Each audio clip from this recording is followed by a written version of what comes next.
ભારતમાં પર દર મિનિટે એક માણસ કોઈને કોઈ વ્યસનથી મરી રહ્યો છે.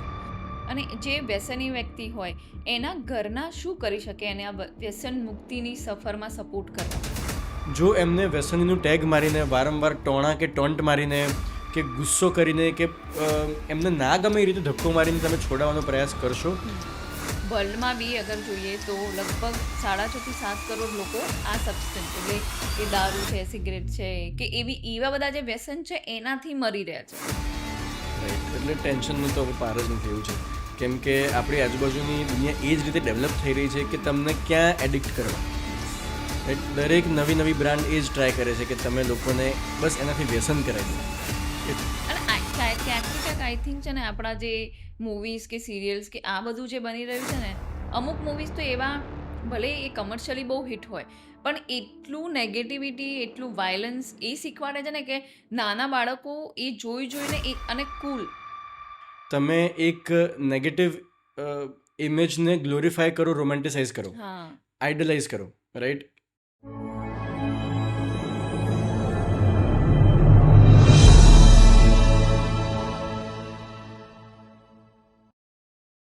નમસ્તે ડૉક્ટર ધ્રુવ, સ્વાગત છે તમારું ગુજરાતી મેળોમાં. આમ તો હું ઇન્ટ્રોડક્શન આપતી હોઉં છું પણ આજે હું ઈચ્છીશ કે તમારો ઇન્ટ્રો તમે તમારા શબ્દોમાં આપો. થેન્ક યુ તેજલબેન મને બોલાવવા માટે. મારું નામ ડૉક્ટર ધ્રુવ ઠક્કર છે. હું સાયકિયાટ્રિસ્ટ છું અને હું લગભગ 10 વર્ષથી મેન્ટલ હેલ્થ, ડી એડિક્શન એટલે કે વ્યસન મુક્તિ અને સેક્સ્યુઅલ મેડિસિનના ફિલ્ડમાં કામ કરી રહ્યો છું અને હું અમદાવાદથી છું. ઓકે. અને મેં કોર્પોરેટ વેલનેસ ટ્રેનિંગ્સ પણ લગભગ 4 વર્ષથી આપી છે. અને હું એક સ્ટાર્ટઅપ શરૂ કરી રહ્યો છું જેનું નામ છે પ્લાન્ટિઝમ. નાઇસ. એટલે મારી એવી ઈચ્છા હતી કે નેચરલ સોર્સિસથી કઈ રીતે આપણે લોકોના મેન્ટલ હેલ્થ અને ફિઝિકલ હેલ્થને સારું કરી શકીએ. તો એના માટે અમે લોકો રિસર્ચ અને હર્બલ પ્રિપરેશન્સ કરી રહ્યા છીએ. ઓહ, સરસ સરસ. એટલે લાઈક આમ તો મેડિસિન્સને લાઈક સાયકેટ્રિસ્ટ એટલે તો બી એલોપેથિક મેડિસિન્સમાં જ આવે, રાઈટ, પણ એની જોડે જોડે તમે નેચરોપેથીને તમે ઇન્ક્લુડ રાઈટ. કરી રહ્યા છો. એટલે એલોપેથીમાં પણ અલગ અલગ સપ્લિમેન્ટ્સ હોય છે અને આયુર્વેદમાં ઘણા બધા ઔષધ હોય છે. એ બધાનું સમન્વય કઈ રીતે કરી શકાય એની પર અમે રિસર્ચ કરીને અલગ પ્રોડક્ટ્સ બનાવી રહ્યા છીએ કે જેમાં બેસ્ટ ઓફ બોથ આપણે લઈ શકીએ. Nice nice. Good to here that.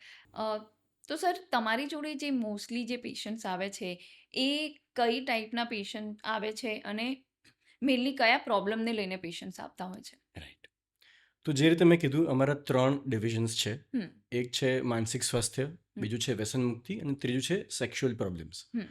તો માનસિક સ્વાસ્થ્યની વાત કરું તો મારી પાસે દરેક એજના, તમને જાણીને નવાઈ લાગશે કે 5-6 વર્ષના બાળકથી લઈ અને 97-98 વર્ષના વૃદ્ધો સુધીના પેશન્ટ્સ અમે જોઈએ છીએ. અલગ અલગ એજ ગ્રુપમાં અલગ અલગ ટાઈપના પ્રોબ્લેમ્સ હોય છે, પણ બેસિક થીમ તમે જુઓ, જો મૂળભૂત પ્રોબ્લેમ્સ તો એમાં એક જ પ્રકારના આપણને જોવા મળતું હોય છે.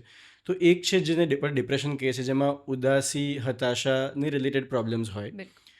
બીજું છે એન્ઝાયટી એટલે કે ગભરામણ, બેચેની, ચિંતા રોગ, એ પ્રોબ્લેમ્સ હોય. આ સિવાય ધૂન રોગ, સ્કિઝોફ્રેનિયા, બાયપોલર મૂડ ડિસઓર્ડર, આવા અલગ અલગ ઘણા બધા ટાઈપના પ્રોબ્લેમ્સ હોય છે, જેમાં આપણે જો સરળ રીતે સમજવાનો પ્રયાસ કરીએ તો માણસના મનને લગતા બધા જ પ્રોબ્લેમ, જેમ કે વિચારોને લગતા પ્રોબ્લેમ, લાગણીઓને લગતા પ્રોબ્લેમ, વર્તનને લગતા પ્રોબ્લેમ, એકાગ્રતા, યાદશક્તિ, કોન્ફિડન્સ, સોશિયલ બિહેવિયર, સામાજિકતા, આ બધા જ પ્રોબ્લેમ્સના અલગ અલગ અલગ ફ્લેવર્સ, અલગ અલગ સ્વરૂપો અમારી પાસે આવતા હોય છે. અને વ્યસન મુક્તિની વાત કરીએ તો એમાં 2 પ્રકારના વ્યસન હોય છે. એક જે અલગ અલગ કેમિકલ્સના વ્યસન હોય કે આલ્કોહોલ, સબસ્ટન્સ, એક્ઝેક્ટલી. તો આલ્કોહોલ એટલે કે દારૂ, તમાકુ, સિગરેટ, બીડી, જે અલગ અલગ પ્રકારના ડ્રગ્સ ચાલતા હોય છે, ચરસ, ગાંજો હોય કે બધા હાર્ડ ડ્રગ્સ હોય, એના વ્યસન પણ હોય છે. અને હવે જે આપણને વધારે જોવા મળે છે એને અમે કહીએ છીએ બિહેવિયરલ એડિક્શન. એટલે કે આપણા વર્તનમાં અમુક એવી બધી આદતો પડી જાય અને જે વ્યસનમાં પરિણમે, જેમ કે આપણને ખબર છે કે લોકો ફોનથી બંધાણી થઈ જતા હોય છે, રાઈટ. એની અંદર ગેમિંગ હોય કે સોશિયલ મીડિયા યુઝ હોય, ગેમ્બલિંગ હોય, શોપિંગ હોય, એવા ઘણા બધા અલગ અલગ પ્રકાર છે જેને અમે બિહેવિયરલ એડિક્શનમાં ગણતા હોઈએ છીએ. તો હવે આવી રીતે અલગ અલગ પ્રકારના પ્રોબ્લેમ્સ અમારી પાસે આવતા હોય છે. અને રૂટીન પ્રોબ્લેમ્સ જેમ કે relationship related problem, parenting related problems, આવા બધા વ્યવહારિક પ્રોબ્લેમ્સને લઈને પણ લોકો અમારી પાસે સલાહ લેવા માટે આવતા હોય છે. એટલે સારું છે આટલા બધા તમે જે પ્રોબ્લેમ્સ કીધા કે એટલીસ્ટ લોકો હવે અવેર થયા છે કે જાગૃત થયા છે અને લોકો રીચ આઉટ કરે છે હેલ્પ માટે. રાઈટ. નહીં તો પહેલાં તો શરમાતા કે ભાઈ આવો અમને પ્રોબ્લેમ છે એવું કોઈને કહેવાય કે નહીં કહેવાય એ પણ પ્રોબ્લેમ હતો. તો દેટ ઇઝ ગુડ કે એટલીસ્ટ લોકો રીચ આઉટ કરે છે ડૉક્ટર્સને અને હેલ્પ લે છે. કે લાઈક પહેલાં એવું હતું કે મગજનો પ્રોબ્લેમ છે એટલે આ તો ગાંડપણ છે. બસ બિલકુલ. એક સેન્ટેન્સ આપણે માંગીએ કે મગજનો પ્રોબ્લેમ છે કે આ માણસ ગાંડું છે. પણ એના મગજના પ્રોબ્લેમમાં પણ કેટલા પ્રકાર છે. એક્ઝેક્ટલી. એટલે એ જાઓ તો તમને ખબર પડે. તમે એક બહુ ઇન્ટરેસ્ટિંગ વાત કીધી હમણાં કે જે એડિક્શનની વાત કીધી. એમાં જે મને લાઈક મારા લક્ષ જે લાગ્યું પહેલાં હું એનો આન્સર પૂછવા ચોક્કસ. માંગીશ. લેડીઝમાં સૌથી મોટો પ્રોબ્લેમ છે શોપિંગ. રાઈટ. શોપોહોલિક તો 90% લેડીઝ શોપોહોલિક હોય જ છે. રાઈટ. તો આના માટે કંઈક તમે સોલ્યુશન આપી શકો તો? રાઈટ. એટલે છે ને, જેટલા પણ આવા વ્યવહારિક એડિક્શન્સ છે, હમ. જેમાંથી એક છે શોપિંગ, એનું મૂળ આપણે સમજવાની જરૂર છે. હમ. એવી કોઈ પણ એક્ટિવિટી, એવું કોઈ પણ વર્તન કે જે તમને ક્વિકલી પ્લેઝર આપી શકે, હા. એકદમથી મજા આપી શકે, એવી દરેક વસ્તુ તમને બંધાણી બનાવવા માટે સક્ષમ છે. હમ. અને શોપિંગ એમાંથી એક છે.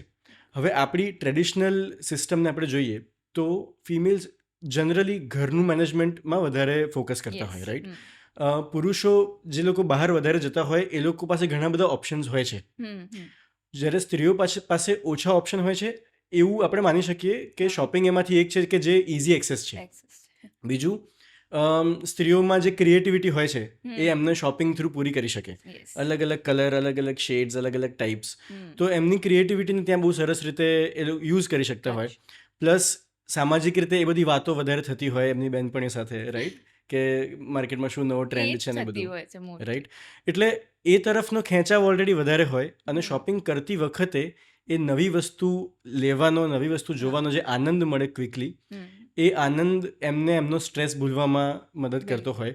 એટલે ધીરે ધીરે એની આદત પડવાનો ચાન્સ વધી જાય છે. હમ. દરેક શોપિંગની આદત એ વ્યસન હોય એવું જરૂરી પણ જરૂરી નથી. નથી. પણ એ અમે તમને સમજવામાં હેલ્પ કરી શકીએ કે આ હજી આદત જ છે કે પછી વ્યસન બની વ્યસન ગયું છે. છે. અને અલગ અલગ સ્ટેજ પ્રમાણે, કોઈ પણ વ્યસનના અલગ અલગ સ્ટેજ પ્રમાણે હમ. અલગ અલગ ટ્રિક્સ અને ટેકનિક્સ હોય છે હમ. કે તમે ઇઝીલી એમાંથી કેવી રીતે બહાર નીકળી શકો હમ. અને બીજા અલગ અલગ મજાના સાધનોમાં તમારું મન ડાયવર્ટ પણ થઈ શકે. હા, એ છે. પણ એટલે આઈ થિંક એક તમે જેમ કીધું કે સ્ટ્રેસ, લાઈક હું મારી બી વાત કરું કે મને સ્ટ્રેસ આમ તો ઓછો જ આવે છે, પણ કોઈ પણ વાતનો સ્ટ્રેસ કે મને ગુસ્સો કે કંઈ કંટાળો આવતો હોય ને તો હું શોપિંગ કરું ને તો મારો મૂડ એકદમ સરસ થઈ જાય.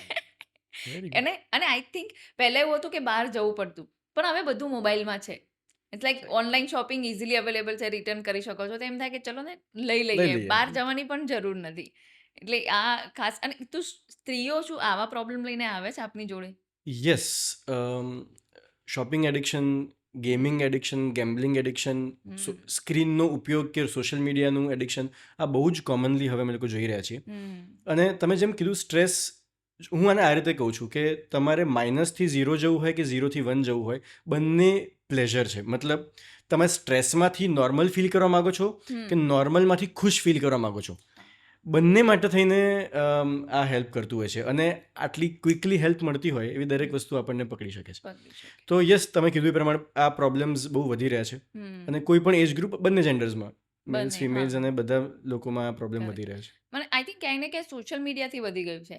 સારા દેખાવું, સારા પિક્ચર્સ લેવા, વિડીયોઝ લેવા, પોસ્ટ રાઈટ. કરવા, એનાથી કદાચ લોકોનું એડિક્શન વધ્યું છે કે સ્પેન્ડ લોકોનો વધ્યો છે. રાઈટ. તો બિઝનેસ માટે, ઇકોનોમી માટે સારું છે. લોકો વધારે રાઈટ. કમાય છે. એવું કહેવાય છે કે દુઃખી લોકો એ ઇકોનોમી માટે સારા છે. સારા છે. એ દુઃખની વાત છે પણ આવું છે. હા. પણ આમ જોવા જઈએ તો વ્યસન લાઈક એક જ ટાઈપનું નથી હોતું. આપણે જોઈએ તો વ્યસનને મોસ્ટલી આપણે આલ્કોહોલ કે સિગરેટ કે તમાકુ એનાથી રિલેટ કરતા હોય છે. પણ અત્યારે ટેકનોલોજીનું વ્યસન વધ્યું છે. તો રાઈટ. એવા કેટલા કેસ આવતા હશે આપની જોડે? ઘણા બધા હમ. ટેકનોલોજીના અલગ અલગ લેવલ પર. અને એમાં પણ વચ્ચે એક વેવ એવો હતો કે જેમાં ગેમિંગ એડિક્શન બહુ જ ઇન્ટેન્સ જોવા મળતું હતું. બિલકુલ.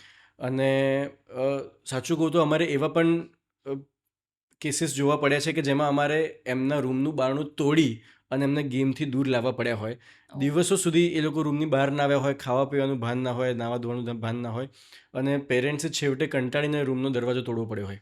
તો એડિક્શન કોઈ પણ લેવલ સુધી જઈ શકે છે અને હમ. ટેકનોલોજી એમાં થોડુંક એકચ્યુઅલી ફ્યુઅલ હા. પૂરી રહ્યું છે એવું કહી શકાય. Yes yes. પણ આ જે એડિક્શન પહેલા ગેમિંગનું હતું હવે મોબાઈલનું છે લાઈક નાના બાળકોમાં આપણી આસપાસ પણ જોઈએ ને તો ઓલવેઝ એ લોકો મોબાઈલ પર જ હોય. તો આમાં પેરેન્ટ્સ કેટલા જવાબદાર છે અને પેરેન્ટ્સ શું કરી શકે આને દૂર કરવા માટે? રાઈટ. તો સી કેટલા જવાબદાર છે એ તો બહુ મુશ્કેલ છે કહેવું. પણ જો એવું હોય કે તમે પોતે હમ. એઝ પેરેન્ટ્સ તમે તમારી સ્ક્રીનમાંથી બહાર ના આવી શકતા હો હમ. અને જો તમે તમારા બાળકને ટોકશો કે તું આવું ના કર તો એ બિલકુલ કામ નથી કરવાનું. હમ. તો પહેલો સ્ટેપ હંમેશા એ રહેશે કે તમે રોલ મોડલ બનો. બિલકુલ. કેમ કે બાળકો મોટાભાગની વસ્તુઓ જોઈને શીખતા હોય છે. Yes yes. રાઈટ, એ લોકો કોપી કરીને શીખતા હોય છે અને જેમને એ એમના રોલ મોડલ માનશે એમને વધારે કોપી કરશે. હમ. તો ફર્સ્ટ સ્ટેપ એ છે કે તમારે ઓવરઓલ બિહેવિયરમાં એવો ચેન્જ લાવો કે તમારા બાળકને એવું થાય કે મારે તો મારા મમ્મી કે પપ્પા જેવું બનવું છે. હા. શરૂઆત ત્યાંથી થાય છે. અને સેકન્ડ સ્ટેપ એ છે કે તમે તમારો સ્ક્રીન યુઝ ઘટાડો. હમ. ત્રીજી વસ્તુ એ છે કે તમે જ્યારે પણ બાળકની આસપાસ હો ત્યારે એવી કોઈ રમતો કે એવી કોઈ પ્રવૃત્તિને ઇન્ટ્રોડ્યુસ કરો હમ. કે જેમાં મજા પણ આવે. બિલકુલ. તમે જ્યારે બાળકને પાસે જાઓ તમે ખાલી ભણવાની વાત કરતા હો કે તમે ખાલી કસરત કરવાની વાત કરતા હો કે તમે ખાલી અઘરી અઘરી વાતો જ કરતા હો હા. તો એ લોકોનો જે ઓલરેડી એડિક્શન છે એને છોડી અને એને રિપ્લેસ કરીને બીજી વસ્તુ તરફ જવા માટે એમનું મન માનશે જ નહીં. છે નહીં. હમ. તો એમની પાસે તમે એવા રમતો લઈને જાઓ, રમો, મજા કરો, હસો, ગાઓ, હમ. તો એ જે વાતાવરણ બનશે એમાં એમને ફોન તરફ વારંવાર જવાની જરૂર નહીં પડે. જો મનના કોઈ ખૂણે આપણને બધાને ખબર છે કે આ વસ્તુ હેલ્ધી નથી. નથી જ. આપણને એ પણ ખબર પડે છે કે આપણે સ્ક્રોલ કર્યા કરીએ છીએ એનો મતલબ એ નથી કે દરેક રીલ આપણને એટલો આનંદ આપી રહી છે. હમ. હમ. ઘણી વખત એ માઇન્ડલેસ સ્ક્રોલિંગ છે. યસ. રાઈટ, આપણે સ્ક્રોલ કર્યા કરીએ છીએ પણ કંઈ મજા નથી આવી રહી. હા. પણ બિકોઝ બહારની દુનિયામાં આપણને મજાની કોઈ એવી કોઈ વસ્તુ સાથે આપણે અટેચ નથી થયા નથી થયા. એટલે કશું નથી એટલે આ છે એવી રીતે પણ ઘણી વખત આપણે સ્ક્રોલ કરતા રહેતા હોઈએ છીએ. હમ. તો બાળકને રિપ્લેસમેન્ટ આપો. તમે કોઈ આદતને કાઢી નહીં શકો, હમ. તમે આદતને રિપ્લેસ કરી શકશો. આ પેરેન્ટ્સ માટે મંત્ર છે. હમ.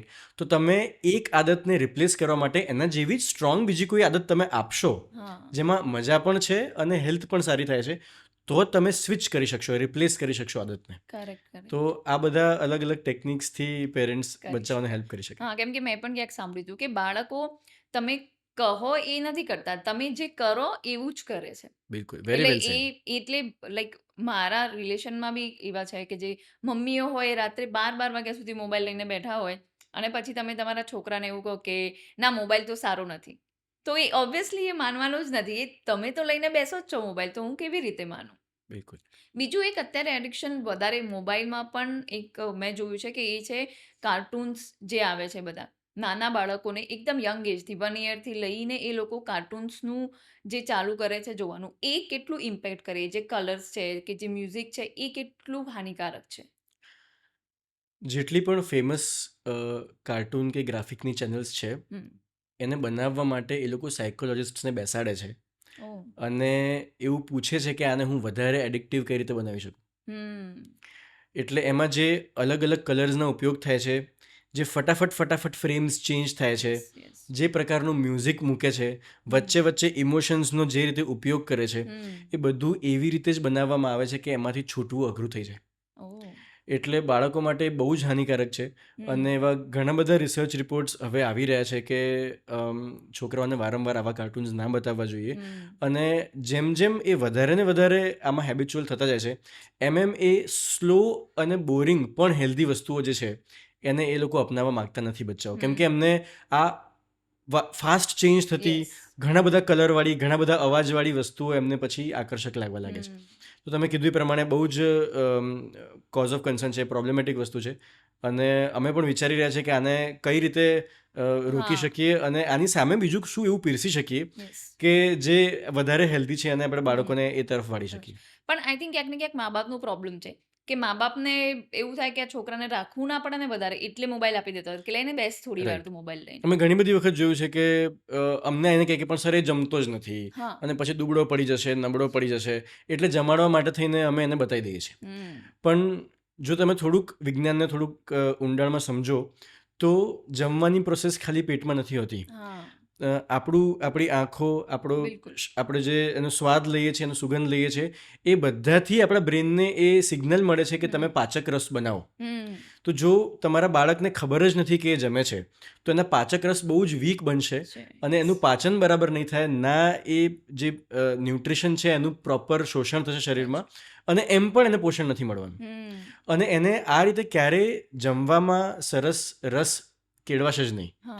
એટલે શોર્ટકટથી તો તમે હેલ્ધી હેબિટ્સ નહીં જ બનાવી શકો. અને આઈ થિંક બાળકો સમજી જાય છે ઇઝીલી. લાઈક મારા ઘરમાં જ છે, 2 ટ્વિન્સ છે, એમને એ જ આદત છે કે એમના મમ્મી છે તો એ રોજ મોબાઈલ જોવડાવી અને એમને જમાડતા હોય છે. બટ આઈ ટ્રાય, 2-3 વાર મેં ટ્રાય કર્યો તો મોબાઈલ વગર જમી લે છે આરામથી, એન્ડ ઇઝીલી આદતો પડે. તમે એમને કહો કે ભાઈ, મેં 2 વાર એમને સમજાવ્યું કે જમવા બેસો એ પહેલાં હાથ પગ ધોઈ આવવાના, તો દે આર જસ્ટ 2, પણ એ એમને કેચ કરી લીધું કે ઓકે, પછી મારે એમને કહેવું ના પડે કે ચલો જમવાનું રેડી છે, તો એ જાતે જઈ હાથ પગ ધોઈ અને પછી જમવા બેસે. એટલે આઈ થિંક ક્યાંક ને ક્યાંક મા બાપે પોતાની ડ્યુટીઝ ઇઝી ના કરવી જોઈએ. એને આમ તો મા બાપની ડ્યુટીમાં કામચોરી હું તો કહીશ કે પોતાના રિસ્પોન્સિબિલિટીમાં કામચોરી ના રાઈટ. કરવી અને જોઈએ. બે વસ્તુનું સમન્વય છે. એક છે કામચોરી ને બીજું છે સમજનો અભાવ. હવે એટલા માટે જ તમે ને હું આ વાતચીત લોકો આગળ મૂકી રહ્યા છીએ કે આ સમજ હોય તો પણ ઘણો બધો ચેન્જ આવી શકે એમ છે. અને ખાલી બાળકોની ક્યાં વાત છે, તમે ને હું આપણે જ જોવો, આપણે આટલી દિવાળી જોઈ છે, છતાં પણ હજી આપણને કોઈ ઇઝી રસ્તો મળતો હોય તો પછી લાંબો અને અઘરો રસ્તો લેવા માટે આપણે પણ થોડા ખચકાઈએ છીએ. તો આ એક માનવ સહજ સ્વભાવ છે. હવે આપણે આનો સદુપયોગ કરીએ કે દુરુપયોગ, એના માટે એ સજગતા, એ જાગૃતિની જરૂર છે. કેમ કે અને બાળકોથી લઈને યુવાનો સુધી મેં હમણાં રિસર્ચમાં જોયેલું કે 60% યુવાનો એવા છે આપણે ત્યાં કે જે 1 કલાક પણ મોબાઈલ વગર નથી રહી શકતા. એટલે એટલું એડિક્શન મોબાઈલનું વધ્યું છે. એટલે હવે કદાચ મા બાપને છે ને દારૂ અને સિગરેટનું ટેન્શન ઓછું થઈને મોબાઈલનું ટેન્શન તરફ વળ્યા છે કે યુવાનોને આમાંથી કેવી રીતે બહાર લાવવા. રાઈટ. એટલે ટેન્શનનો તો હવે પાર જ નથી એવું છે. કેમ કે આપણી આજુબાજુની દુનિયા એ જ રીતે ડેવલપ થઈ રહી છે કે તમને ક્યાં એડિક્ટ કરવા. રાઈટ. દરેક નવી બ્રાન્ડ એ જ ટ્રાય કરે છે કે તમે લોકોને બસ એનાથી વ્યસન કરાવી દો. એટલે ટેકનોલોજી હોય કે વસ્તુઓ હોય, દરેક જગ્યાએ આ રિસ્ક છે જ. એટલે આપણે પોતે સામાજિક રીતે અને આપણા ઘરમાં બંને જગ્યાએ આપણી જવાબદારી બને છે કે આપણે લોકોને વધારે ને વધારે જાગૃત કરીએ.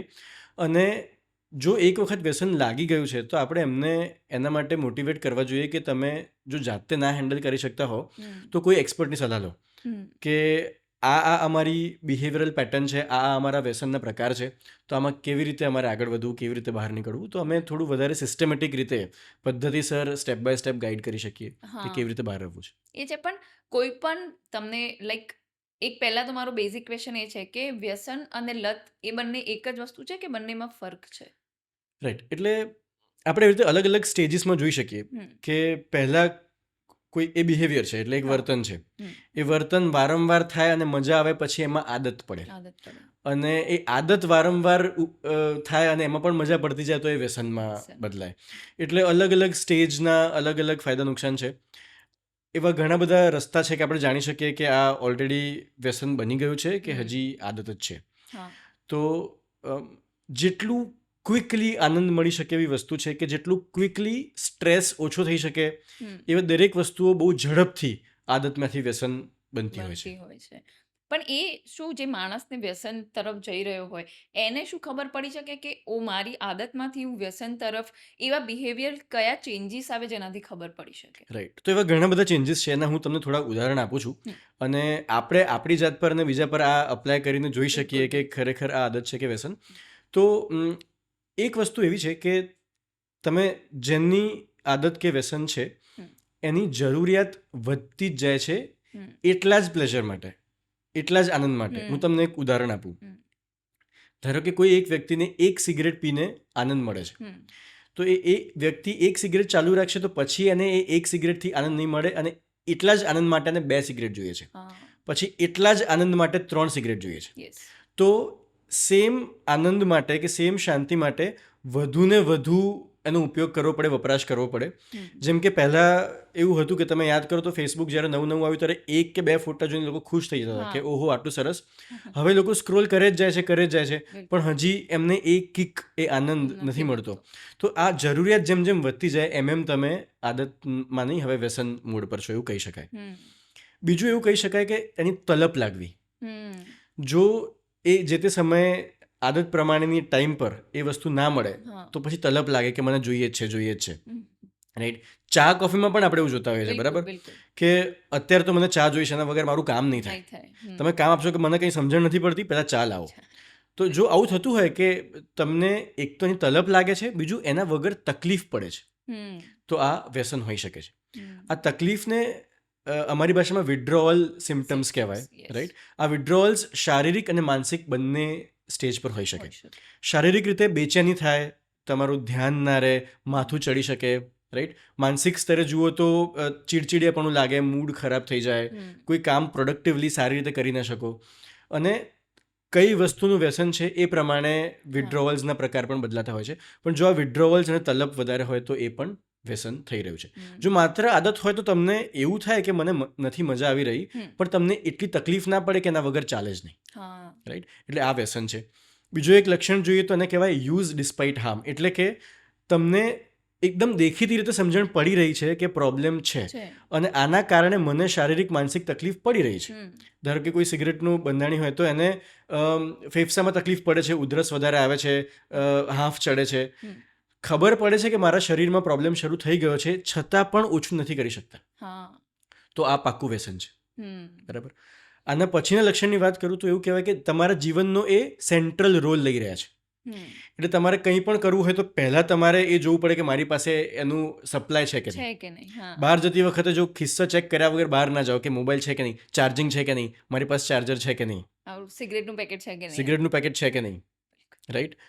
આના પછીનું એક બહુ ઇન્ટરેસ્ટિંગ લક્ષણ છે, આ બહુ ઇમ્પોર્ટન્ટ છે ને આપણે બધાએ સમજવું જરૂરી છે, કે ઓટોમેટિક વર્તન શરૂ થઈ જાય. હમ. ધારો કે કોઈ સિગરેટનું વ્યસની છે તો વાત કરતાં કરતાં એમને ધ્યાન પણ નથી અને એમનો હાથ ખિસ્સામાંથી સિગરેટ કાઢવા તરફ જાય છે. Compulsive behaviour. Compulsive behaviour. Exactly. તમે વાત કરો છો, તમે કામ કરો છો, ઓટોમેટિક ફોન ચાલુ કરી, સ્ક્રીન અનલોક કરીને સ્ક્રોલ કરવા લાગો છો અને પછી તમને યાદ આવે છે કે મેં ફોન કેમ ચાલુ કર્યો, કંઈ કામ તો હતું નહીં. રાઈટ. બહુ જ કોમન છે.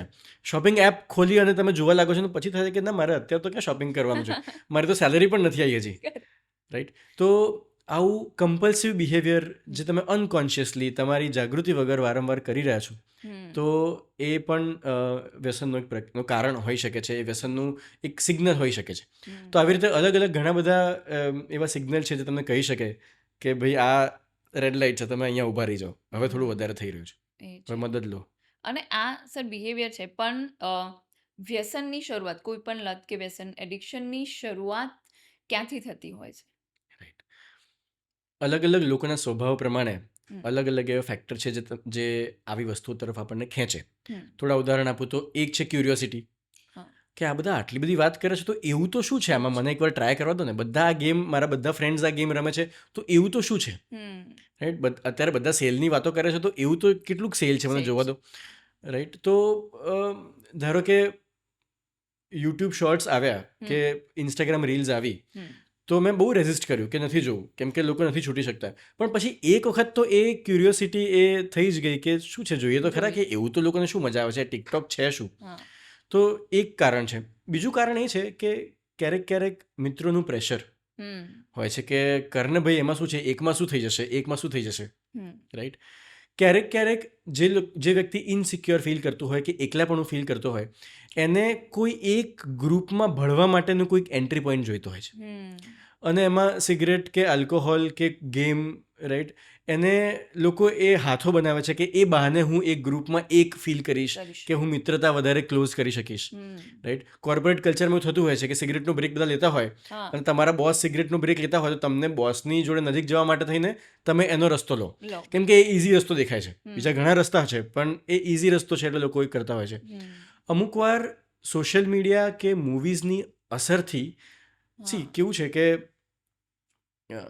એક માર્કેટિંગ તરીકે સિગરેટ કંપની, આલ્કોહોલ કંપની એ એવી રીતે પ્રમોટ કરવાનો ટ્રાય કરે છે કે એ બહુ કૂલ અને બહુ જોરદાર વસ્તુ છે. રાઈટ. કે એક શક્તિનું પ્રતીક છે કે ડેરિંગનું પ્રતીક છે.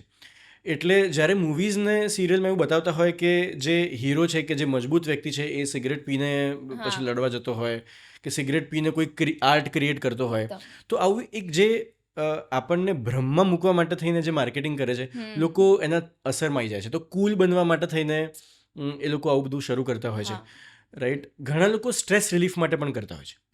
હવે તણાવ ફીલ થાય છે, તણાવનો સામનો કરતા શીખ્યા નથી, કોઈ શીખવાડ્યું નથી, કોઈ ટેકનિક આવડતી નથી, અને લોકોને જોઈને થાય છે કે હું કદાચ આ કરીશ તો મને પણ સારું ફીલ થશે, અને પછી તણાવને શાંત કરવા માટે થઈને એકવાર શરૂ કર્યું, સારું લાગ્યું, બીજી વાર ટ્રાય કર્યું, સારું લાગ્યું, પછી એમાં ધીરે ધીરે આદત અને પછી વ્યસન બનતું જાય છે. પણ આ સ્ટ્રેસ વાળું રીઝન છે ને, ક્યાંક ઘણા બધા લોકો મને બી આ રીઝન આપે છે કે મોસ્ટલી છે ને મેલ જે પુરુષો હોય ને એમના આ રીઝન મેં મોસ્ટલી સાંભળે 95% કે બહુ ટેન્શન હતું ને એટલે આજે મારે 2 સિગરેટ પીવી જ પડી. પણ ટેન્શન તો અમને એ હોય છે, લાઈક સિગરેટ ધુમાડો બહાર જાય છે, તમે અંદર કંઈ નથી લઈ રહ્યા, એનો કોઈ ટેસ્ટ પણ નથી આવી રહ્યો, તો એ મને સાયકોલોજી નથી સમજાતી કે એ ધુમાડો ફૂંકી અને તમારું સ્ટ્રેસ કેવી રીતે ઓછો થાય છે. હવે એ ખાલી સાયકોલોજી નથી, એ બાયોલોજી પણ છે. એ સિગરેટની અંદર જે ટોબેકો છે ને ટોબેકોની અંદર જે નિકોટીન છે, એ નિકોટીન લગભગ 6 સેકન્ડમાં જ તમારા બ્રેનને હિટ કરે છે.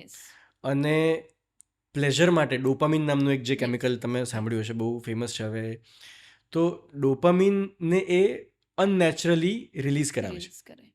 એટલે સમજો કે તમારા સ્ટોરેજમાં 100 વર્ષ ચાલવા માટે થઈને જેટલું ડોપામીન સંગ્રહ કરેલું છે તમારા મગજે, એને એ પરાણે રિલીઝ કરાઈ અને સારું ફીલ કરાવડાવે છે. એટલે જે તે સમયે સારું તો લાગે છે શારીરિક રીતે, માનસિક રીતે, પણ શરીરને તકલીફ પડે છે, કેમ કે તમે સ્ટોરેજનો માલ તમે રિટેલ સ્ટોર પર લાવી રહ્યા છો, એનો ઉપયોગ કરી રહ્યા છો. એટલે પછી આગળ જતાં એવું થાય છે કે બ્રેન પાસે ખુશ ફીલ કરવા માટેના રસાયણોનો જથ્થો ઘટવા માંડે છે. એટલે સ્વભાવમાં પછી એવો ચેન્જ આવે કે જેમાં ઇઝીલી નેચરલી તમને સારું ફીલ ના થાય, દર વખતે તમારે કેમિકલનો પુશ આપવો પડે. એટલા માટે ઘણી વખત આ વસ્તુ વ્યસન બની જતી હોય છે કે એ નિકોટીન કેમિકલ જ તમને બાંધી લે છે.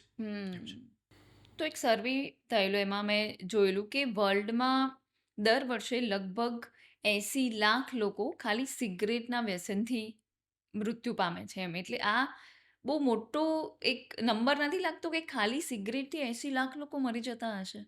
રાઈટ. અને આ આંકડો કદાચ કોવિડ પહેલાંનો છે. મે બી છેલ્લા 5 વર્ષમાં આંકડો બહુ જ વધી રહ્યો છે.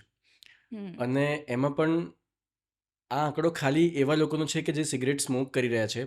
જે પેસિવ સ્મોકર્સ છે, એમની આજુબાજુના લોકો, એ લોકોના પણ ફેફસાને ડેમેજ થઈ રહ્યું છે. બિલકુલ. અને કોવિડ પછી અને શ્વસન તંત્રને અટેક કરતા વાયરસ હવે બહુ વધી રહ્યા છે, એના કારણે એમ પણ લોકોની ફેફસાની કેપેસિટી ઘટી રહી છે.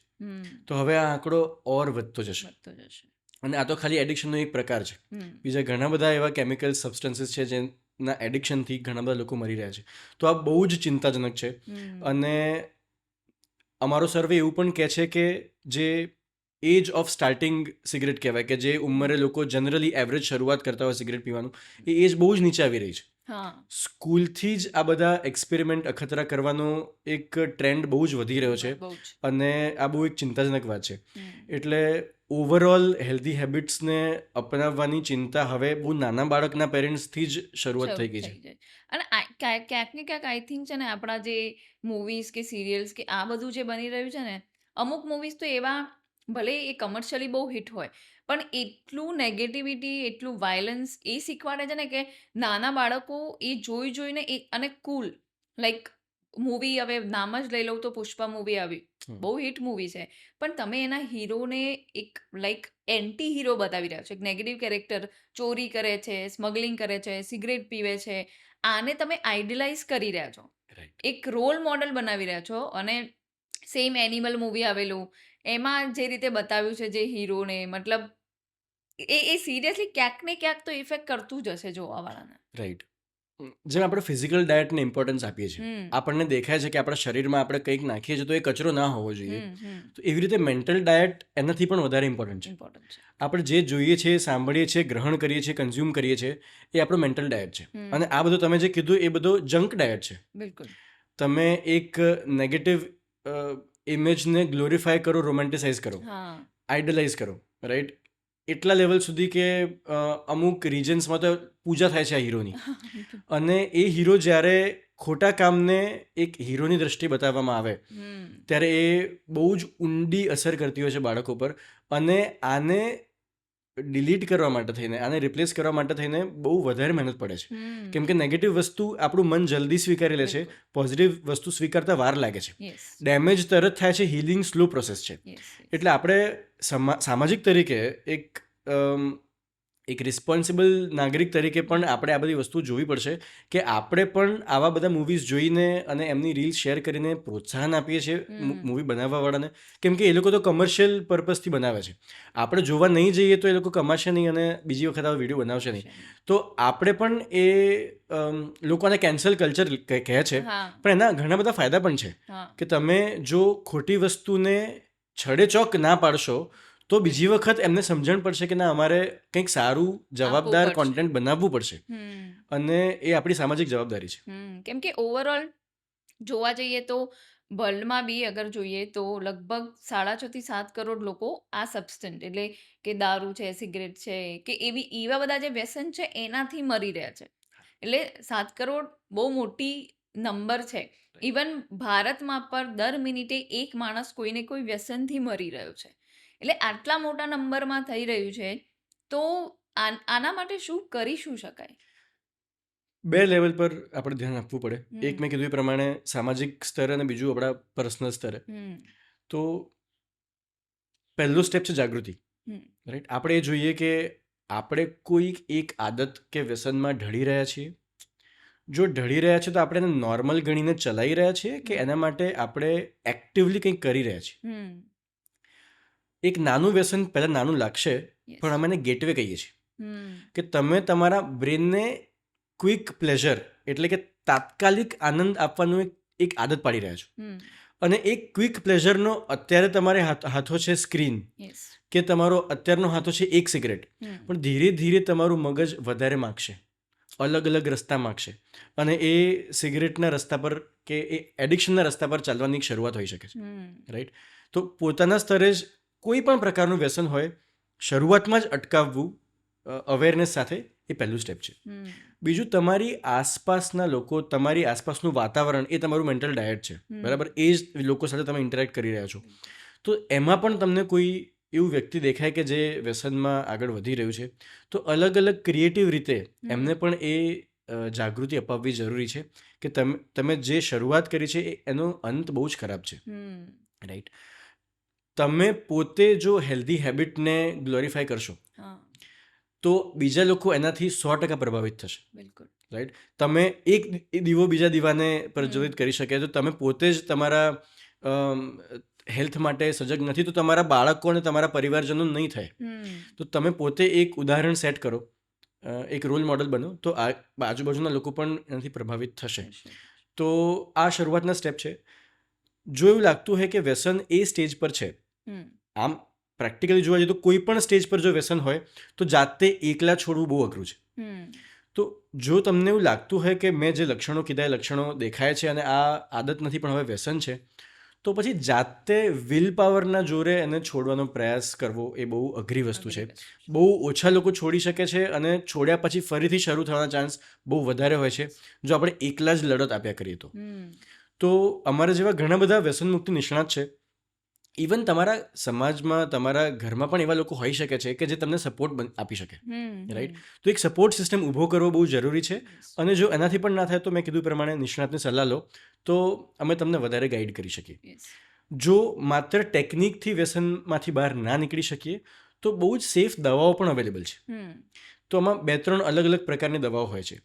એક પ્રકારની દવા એવી છે કે જેનાથી તલબ ઓછી થાય, જેને અમે એન્ટી ક્રેવિંગ મેડિસિન કહીએ છીએ. તો તમારા મગજમાં કેમિકલના કારણે જે તલબ લાગે છે એ તલબ શાંત થશે, તો કંટ્રોલ બહુ ઇઝી થશે. અને એક વખત કંટ્રોલ શરૂ થશે તો ધીરે ધીરે પોઝિટિવ આદત પડવા લાગશે. બીજા પ્રકારની દવા એવી હોય છે કે જેનાથી વિથડ્રોવલ્સની અસર ઘટે. એટલે શરીરમાં જો બેચેની થતી હોય કે પરસેવો છૂટતો હોય, માથું દુખતું હોય, કોન્સ્ટિપેશન થતું હોય, કામમાં ધ્યાન ના રહેતું હોય, ચીડિયાપણું થતું હોય, તો માત્ર આ વિથડ્રોવલ્સને શાંત કરવાની દવા પણ હોય છે. તો ડી એડિક્શનની સફર વધારે ઇઝી કરી શકાય. રાઈટ. અને ત્રીજા પ્રકારની દવા એવી હોય છે કે જે વ્યસનના કારણે શરીરમાં જે નુકસાન થયું છે એ નુકસાનને હીલ કરી શકે, હીલ કરી શકે. રાઈટ. અથવા તમને સ્ટ્રેસના કારણે તમે લેતા હો તો સ્ટ્રેસનો સામનો કરવાની શક્તિ વધારવાની દવા પણ છે જે બ્રેનના ઇમોશનલ હોર્મોન્સને મજબૂત કરે. તો આ દવાઓથી સ્ટ્રેસ ઓછો થશે તો ઓટોમેટિક તમને આ બધું લેવાની ઈચ્છા ઓછી થશે. તો આમાંથી મોટાભાગની દવાઓ બહુ જ સેફ છે. તો તમારા શરીરના પ્રકાર પ્રમાણે, તમારા વ્યસનના પ્રકાર પ્રમાણે અમે તમને સેફ દવા આપી અને તમને હેલ્પ કરી શકીએ કે તમે આમાંથી ઇઝીલી અને જલ્દી બહાર આવી શકો. પણ નોર્મલી તમારે બી કાઉન્સેલિંગ કરવું પડતું હશે જે આવે તો. બિલકુલ. તો કોઈ બી વ્યસની માણસ જ્યારે વ્યસન મુક્તિ માટે, ડી એડિક્શન માટે આપની જોડે આવે તો આપનો પહેલો પ્રશ્ન એમને શું હોય? પહેલો પ્રશ્ન પૂછતા પહેલા તો અમારી સાંત્વના હોય કે અમને ખબર છે કે તમને આમાંથી બહાર નીકળવું છે ને આ બહુ સારો સ્ટેપ છે. બધા આ સ્ટેપ નથી લઈ શકતા. આ આખી જર્ની દરમિયાન કોઈ પણ પોઈન્ટ પર અમે તમને જજ નહીં કરીએ કે તમને વ્યસનીનું ટેગ નહીં મારીએ, રાઈટ. કેમ કે એક લેવલ પછી એક બીમારી છે, અમે સમજીએ છીએ, રાઈટ. જેવી રીતે તમને કોરોના વાયરસનું ઇન્ફેક્શન થયું તો પછી અમે નહીં તમારું મગજ કહીએ કે તમે કેમ બહાર ગયા અને માસ્ક કેમ ના પહેર્યો. હવે અમે તમને આમાંથી બહાર કાઢવાનો ટ્રાય કરીશું. સેમ વે તમે વ્યસની નથી, તમે વ્યસનના ટ્રેપમાં ફસાઈ ચૂક્યા છો, તો હવે અમે એ જવાબદારીથી તમને હેલ્પ કરીશું કે તમને કેવી રીતે બહાર કાઢીએ. અમે આ વ્યક્તિના ઘરવાળા લોકોને પણ સમજાવીએ છીએ કે વારંવાર ટોકવાથી કે સલાહોનો મારો કરવાથી કે ગુસ્સો કરવાથી કે એમને વ્યસનીનું ટેગ મારવાથી આપણને ફાયદો કોઈ જ નથી, માત્ર નુકસાન છે. તો અમે એમને એ ભરોસો આપીએ છીએ કે અમે આ જર્નીમાં તમારી સાથે છીએ અને અમે તમને જજ નથી કરવાના. બીજો સ્ટેપ અમારે એ સમજ આપવી છે કે અમારી પાસે કોઈ જાદુની છડી નથી કે આ 1 મિનિટમાં તમે વ્યસનથી મુક્ત થઈ ગયા. આ એક જર્ની છે. થોડીક ધીરજ જોઈશે અને થોડોક અમારો સાથ, થોડો તમારો સાથ, તમારા ઘરવાળાનો સાથ. તો બધા ભેગા થઈ as a unit, as a team કામ કરવાનું છે. અને પછી અમે પ્રશ્નો પૂછવાની શરૂઆત કરીએ છીએ. તો સૌથી પહેલો પ્રશ્ન જનરલી અમારો એવો હોય છે કે તમે અહીંયા કેમ આવ્યા છો? જેનો જવાબ અમારે એ જોઈતો હોય છે કે તમને ખરેખર છોડવું છે કે ઘરવાળા ધક્કો મારીને લાવે છે, રાઈટ. તો એ જે રેડીનેસ છે છોડવાની, એના પણ અલગ અલગ સ્ટેજીસ છે કે તમે તમારા મનથી આવ્યા છો કે તમે ધક્કો માર્યો છે, તમે કેટલા % શ્યોર છો. ઘણા લોકો ખાલી કન્ફ્યુઝનમાં હોય છે કે ભાઈ છોડું કે ના છોડવું, આઈ એમ નોટ શ્યોર, પણ થયું કે જરા ટ્રાય કરી લો, રાઈટ. ઘણા લોકો એવા તબક્કા પર આવ્યા હોય છે કે સર મારે ઓછું કરવું છે પણ બંધ નથી કરવું, હું બંધ કરીશ તો મારા મિત્રો છૂટી જશે. તો ઘણા લોકો ખાલી કંટ્રોલ કરવા માટે આવે છે, બંધ કરવા માટે નહીં. અને ઘણા લોકો ખરેખર એ ત્રાસીને કંટાળીને આવે છે કે સર મને મુક્તિ જોઈએ છે આનાથી, પ્લીઝ હેલ્પ કરો. જેને અમે ઇમોશનલ ઇન્સાઇટ કહેતા હોઈએ છીએ, જે અવેરનેસનો હાઈએસ્ટ તબક્કો છે. તો અવેરનેસના અલગ અલગ લેવલ પર લોકો અમારી પાસે આવતા હોય છે અને એ પ્રમાણે અમે પ્રશ્ન પૂછતા હોઈએ છીએ. એના પછી અમે પૂરી હિસ્ટ્રી લેતા હોઈએ છીએ કે શરૂ કઈ રીતે થયું, શરૂ કરવાના કારણો કયા કયા હતા, વચ્ચે બંધ કરી શક્યા હતા કે નહોતા કરી શક્યા, બંધ કર્યા તો તમારું પ્રેરક બળ શું હતું, કેવી રીતે બંધ કરી શક્યા, બંધ કર્યા પછી ચાલુ કર્યું તો તમને લપસાવનારું બળ કયું હતું કે તમે ફરીથી કેમ લપસ્યા, કયા કારણોથી તમે વારંવાર પાછા પડો છો, કેટલો સપોર્ટ છે કેટલો નથી, તલબ કેટલી છે, વિડ્રોવલ્સ કયા કયા છે. તો એમનું શારીરિક બાંધો, એમની માનસિક પ્રકૃતિ અને એમનું સામાજિક સ્ટ્રક્ચર, આ ત્રણેયને એમને બહુ ડીપમાં એનાલાઇઝ કરીએ અને એ પ્રમાણે એમને એ ટેકનિક પીરસીએ કે જે એમના સ્વભાવ અને સંજોગો પ્રમાણે બેસ્ટ હોય અને એમના શરીરની ફિટનેસ પ્રમાણે એમને દવા પણ આપીએ કે જેનાથી એ ઇઝીલી આમાંથી બહાર નીકળી શકે. તો આ પ્રોસેસ જે છે ડી એડિક્શનની એ કેટલી લાંબી હોય છે? રાઈટ. તો જેટલું ઊંડું એડિક્શન એટલી લાંબી અને એટલી ઇન્ટેન્સ પ્રોસેસ હોય છે. અમુક લોકો જે શરૂઆતના સ્ટેજમાં હોય છે એ એક ધડાકે છોડી અને પછીની ટેકનિક્સ પર પણ ધ્યાન આપતા હોય છે, જેને અમે કોલ્ડ ટર્કી મેથડ કહેતા હોય છે કે એક ધડાકે છોડો, જે પણ વિડ્રોવલ્સ થાય છે, તકલીફ પડે છે, એને દવાથી અને ટેકનિક થ્રુ શાંત રાખો અને પછી નીકળી જાઓ. અમુક લોકો એ સ્ટેજ પર હોય છે કે એક ધડાકે છોડવું એમના શરીર માટે હિતાવહ નથી, વિડ્રોવલ્સ થોડા વધારે આવી શકતા હોય છે. તો એમને અમે ધીરે ધીરે કેવી રીતે સ્ટેપ બાય સ્ટેપ છોડવું એવી રીતે અમે ગાઈડ કરતા હોઈએ છીએ. તો આના અલગ અલગ તબક્કા છે. પહેલો તબક્કો એ ડી એડિક્શનનો તબક્કો છે કે જેમાં એ લોકો ધીરે ધીરે વ્યસનથી મુક્ત થાય છે અને ઝીરો પર આવે છે. પછી બીજો તબક્કો એ પણ એટલો જ ઇમ્પોર્ટન્ટ છે જેને અમે રિલેપ્સ પ્રિવેન્શન કહીએ છીએ. રિલેપ્સ પ્રિવેન્શન એટલે ફરીથી એ લપસી ના જાય, ફરીથી આ આદતમાં ના પડી જાય, એના માટેની ટેકનિક્સ અને એના માટેની દવા કઈ કઈ છે. એટલે વ્યસન મુક્ત સ્ટેજમાં કેવી રીતે ટકી શકે એ બીજો તબક્કો છે. એટલે આપણે જેવું જનરલી કહેતા હોઈએ છીએ કે કોઈ પણ આદત 90 દિવસમાં પડે કે હા 365 દિવસમાં પડે. એવી રીતે અમે લોકો પણ એવું ધ્યાન રાખીએ છીએ કે એટલીસ્ટ 90 દિવસ સુધી હમ છૂટ્યાના પછી હમ અમે એમના ટચમાં છીએ. હા અમે એમનો રિવ્યૂ લઈએ છીએ કે તમને ઈચ્છા થઈ કે ના થઈ, હા થઈ તો કયા સંજોગોમાં થઈ, કરેક્ટ કદાચ એકાદ વખત લેવાઈ પણ ગયું તો ગયું શું એવું કારણ હતું. તો 90 દિવસ તો અમે હાથ પકડીને રાખીએ છીએ. હમ અને એ પછી અમે એમને એવી રીતે બાંહેધરી આપીએ છીએ કે ક્યારે પણ તમને એવું કંઈ થાય તો અમે અમારી હેલ્પ લઈ શકો. તો યસ એટલીસ્ટ એક વર્ષ તો સેન્સિટિવ ગણી જ શકાય, હમ જેમાં પહેલા 90 દિવસ એ વધારે સેન્સિટિવ છે. સેન્સિટિવ છે એટલે એટલો લાઈક 90 દિવસથી લઈને 1 year depend on right. Intensity કેટલી છે બિલકુલ એના પર થાય. તો બિલકુલ. આ પ્રોસેસને આટલો ટાઈમ લાગે પણ આ જે ડી એડિક્શનની પ્રોસેસ છે એ કેટલી ડિફિકલ્ટ પડે લોકો માટે. હવે એમાં મેં કીધું એ પ્રમાણે ઘણા બધા ફેક્ટર હા હોય છે, જેમાંથી ધારો કે એક ફેક્ટરની વાત કરું તો તમારો એડિક્શન પોટેન્શિયલ, હમ મતલબ તમે વ્યસનમાં ફસાવો એવા ચાન્સીસ કેટલા છે એ તમારા જીન્સ પણ નક્કી કરતા હોય છે, એટલે ઓ તમારું જીનેટિક્સ. યસ જો પેરેન્ટ્સને એડિક્શન હોય અને પેઢીઓથી ચાલતું આવતું હોય હમ તો અમને એવી ખબર પડે છે કે આમના બ્રેનની રચનામાં જ એવું કંઈક છે કે એ લોકો ક્વિક પ્લેઝરથી દૂર નથી રહી શકતા. હા એમને તાત્કાલિક રાહત જોઈએ છે, તાત્કાલિક મજા જોઈએ છે, એવું એમના બ્રેનના સ્ટ્રક્ચરમાં જ છે. છે. રાઈટ. આજુબાજુમાં એમના મિત્રો કેવા છે, એમનું હમ વિલ પાવર કેટલો છે, એમના શરીરની કેપેસિટી કેટલી છે, હમ એવા અલગ અલગ ફેક્ટરથી કેટલું અઘરું ને કેટલું સહેલું એ નક્કી થતું હોય છે. થતું હોય પણ બહુ સહેલું તો નથી જ હોતું, એ તો હમ નક્કી જ છે. Difficult right. છે. હા, કેમ કે આ માત્ર આદત નથી, હમ તમારા બ્રેનમાં એવા કેમિકલ ચેન્જીસ થઈ જાય છે યસ જે તમારું બ્રેનનું કેમિકલ સ્ટ્રક્ચર બદલી જ નાખે છે. હમ તમારો સ્વભાવને બધું બદલાઈ જ જાય છે.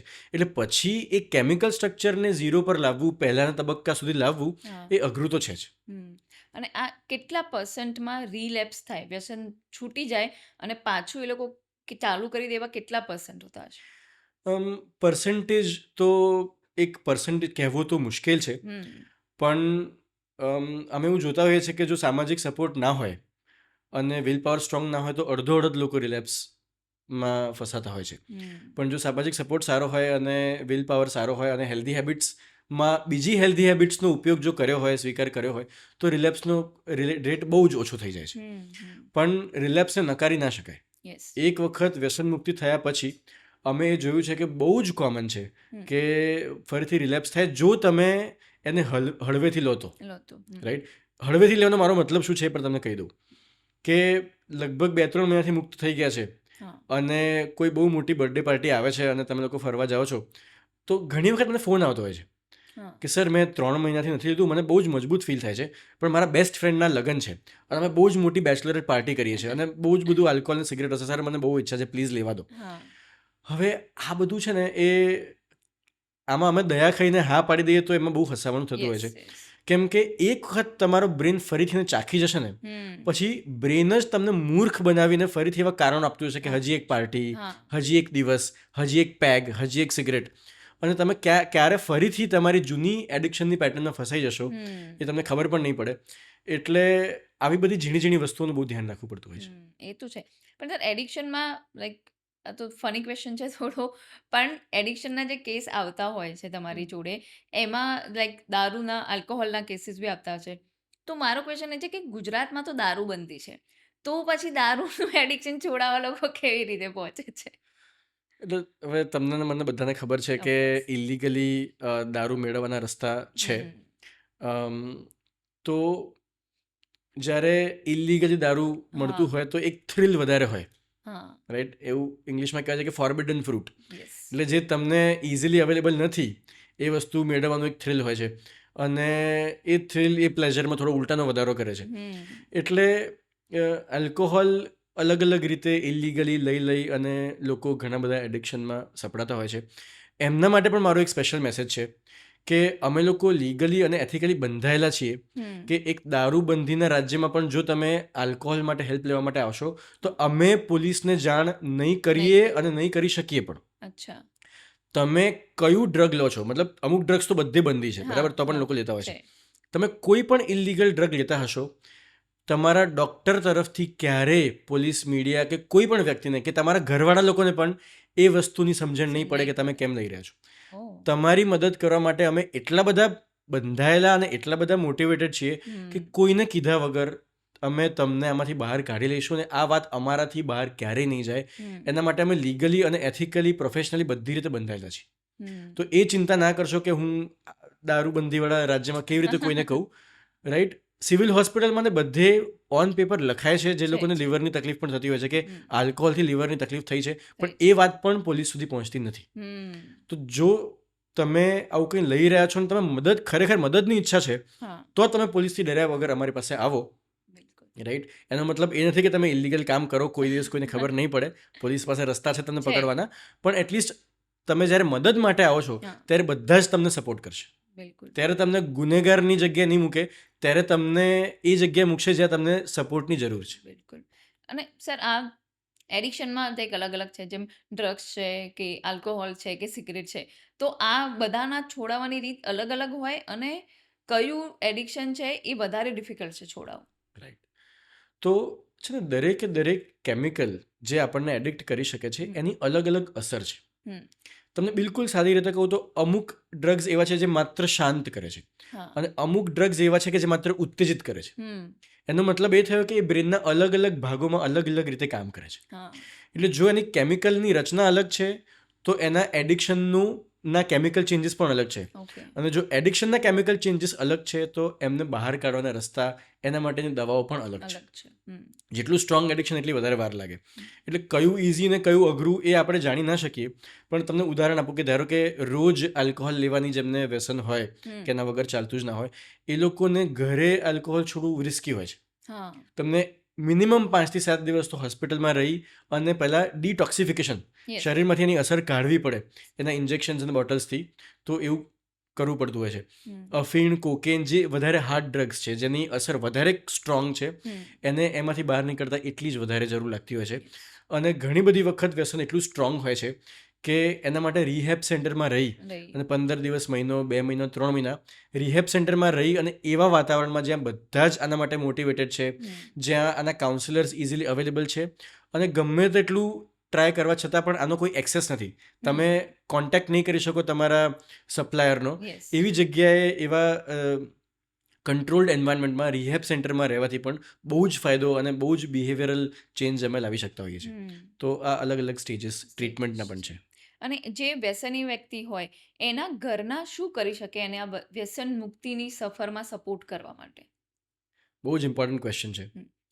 તો જે મેં પહેલો મુદ્દો કીધો એ હમ, કે જેમ અમે તમને જજ નહીં કરીએ યસ, એ રીતે એ ફેમિલીવાળાની પણ એક બહુ કોમન ભૂલ છે કે એને વ્યસની તરીકે ટેગ કરી દેતા હોય છે. હમ, અમુક લોકોને એવી ખોટી માન્યતા હોય છે કે જો એમનું અપમાન કરીશું ને તો એ વધારે મોટિવેટેડ ફીલ કરશે હા, કે હવે તો મારે છોડવું જ છે, હમણાં મને આવું કહી દીધું, રાઈટ. તો એ લોકો ગુસ્સામાં આવીને એ લોકો વધારે ઇઝીલી છોડી શકશે, હમ, પણ આ બિલકુલ ખોટી માન્યતા છે. યસ, જો એમને વ્યસનીનું ટેગ મારીને, વારંવાર ટોણા કે ટોન્ટ મારીને કે ગુસ્સો કરીને કે એમને ના ગમે એ રીતે ધક્કો મારીને તમે છોડાવવાનો પ્રયાસ કરશો હમ, તો એમનો સ્ટ્રેસ વધશે, હા, એમનું દુઃખ વધશે. અને સ્ટ્રેસ અને દુઃખ વધશે તો એકચ્યુઅલી એડિક્શન વધશે, ઓછું નહીં થાય. હમ, કેમ કે તમે એમને લાગણીના એવા તબક્કામાં મૂકી રહ્યા છો કે જ્યાં એમને બીજું કંઈ નહીં દેખાય, એમને એમનું વ્યસન દેખાશે. દેખાશે. તો પહેલી વસ્તુ એવી છે કે તમે એમને ગુનેગારની જેમ ના જોશો. હમ, આ એક બીમારી છે. યસ, પહેલાં તો મસ્તીમાં શરૂઆત કરી હશે, પણ પછી કેમિકલ ચેન્જે એમને પકડી લીધા છે. હમ, તો એમના માટે સહાનુભૂતિ રાખવાની જરૂર છે અને એમને એક્સપર્ટ પાસે ટ્રીટમેન્ટ માટે લઈને જવાની જરૂર છે. તો આ પહેલી સલાહ છે. બીજી બહુ ઇમ્પોર્ટન્ટ સલાહ છે, જે તમારા ફેમિલીમાં કોઈને વ્યસન હોય કે માનસિક બીમારી હોય, બંનેને લાગુ પડે છે. હમ, તો એ સૂત્ર મારું બહુ ફેવરિટ સૂત્ર છે કે તમે ધ્યાન આપો, જ્ઞાન ના આપો. હા, રાઈટ. ઘણા લોકો બસ મોટિવેશનલ સ્પીકર જ બની જાય છે હમ, અને એવી જ વસ્તુ કીધા કરે છે કે જે એને ઓલરેડી ખબર છે. ખબર છે. રાઈટ. એક સિમ્પલ એક્ઝામ્પલ આપું, ગુસ્સો ના કરાય, ગુસ્સો ના કરાય. હા, એ સામેવાળા વ્યક્તિને ખબર છે ગુસ્સો ના કરાય, એ ગુસ્સાના આદતમાંથી મુક્ત કેવી રીતે થવું એ શીખવાડો ને. હમ, જે જ્ઞાન ઓલરેડી એમની પાસે છે હમ. એને વારંવાર આપી અને એમનો સ્ટ્રેસનો લેવલ વધારશો નહીં. યસ, તમે ધ્યાન આપો, તમે એમને કહો કે હું તારી સાથે છું, બોલ તું શું મદદ કરું, રાઈટ. તું ચિંતા ના કર, અમે તારી જોડે છીએ, તારી આ સફરમાં તારી જોડે છીએ, હા, તારો હાથ પકડીને તમે બહાર પાડીશું, ના કે તને ઓર્ડર આપીને. હમ, તો આ બે બહુ જ મુખ્ય વસ્તુ છે જે ફેમિલીએ ધ્યાન આપવું જોઈએ. પણ કોઈ વ્યક્તિ છે જે વ્યસની વ્યક્તિ છે, હમ. એ વ્યસન છોડવા જ ના માંગતું હોય તો કોઈ રસ્તો કરો છોડાવવાનો? તો બહુ અઘરું છે, ઓકે. રાઈટ? પણ સી, કેમ નથી છોડવા માંગતા એનું કારણ સમજવું બહુ જરૂરી છે. અમારી પાસે એવા ઘણા લોકો આવે છે કે જે એટલા માટે નથી છોડવા માંગતા કેમ કે એમને બહુ અઘરું લાગે છે.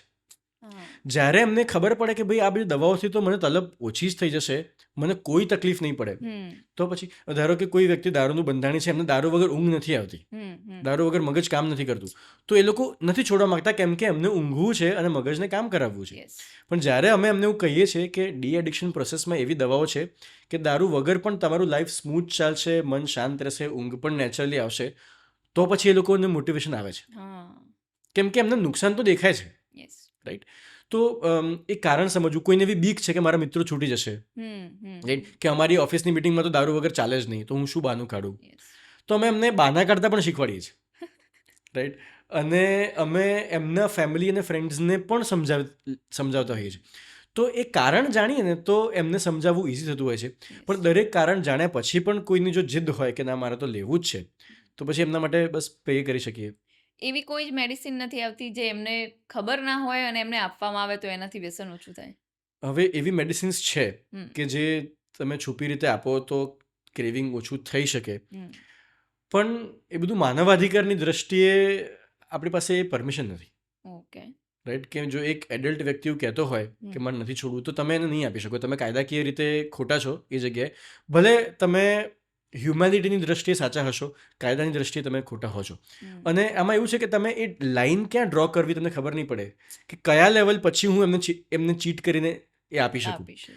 બહુ વધારે લેવલ હોય તો આપીને તમે બહાર કાઢી શકો, તમારા સ્વજન છે, બરાબર, તમારી જવાબદારી છે. ઇનફેક્ટ અમુક એવા કાયદા છે કે તમે એમની ઈચ્છા વિરુદ્ધ એમને રિહેબિલિટેશન સેન્ટરમાં દાખલ કરી શકો. અમુક એવી જવાબદારીના ફોર્મ છે, લીગલ ફોર્મ ભરીને તમે રિહેબિલિટેશન સેન્ટરમાં એવો અમુક કાયદો છે જે તમને હેલ્પ કરે છે કે તમે કોઈક રીતે એમને રિહેબ સેન્ટર સુધી પહોંચાડી શકો.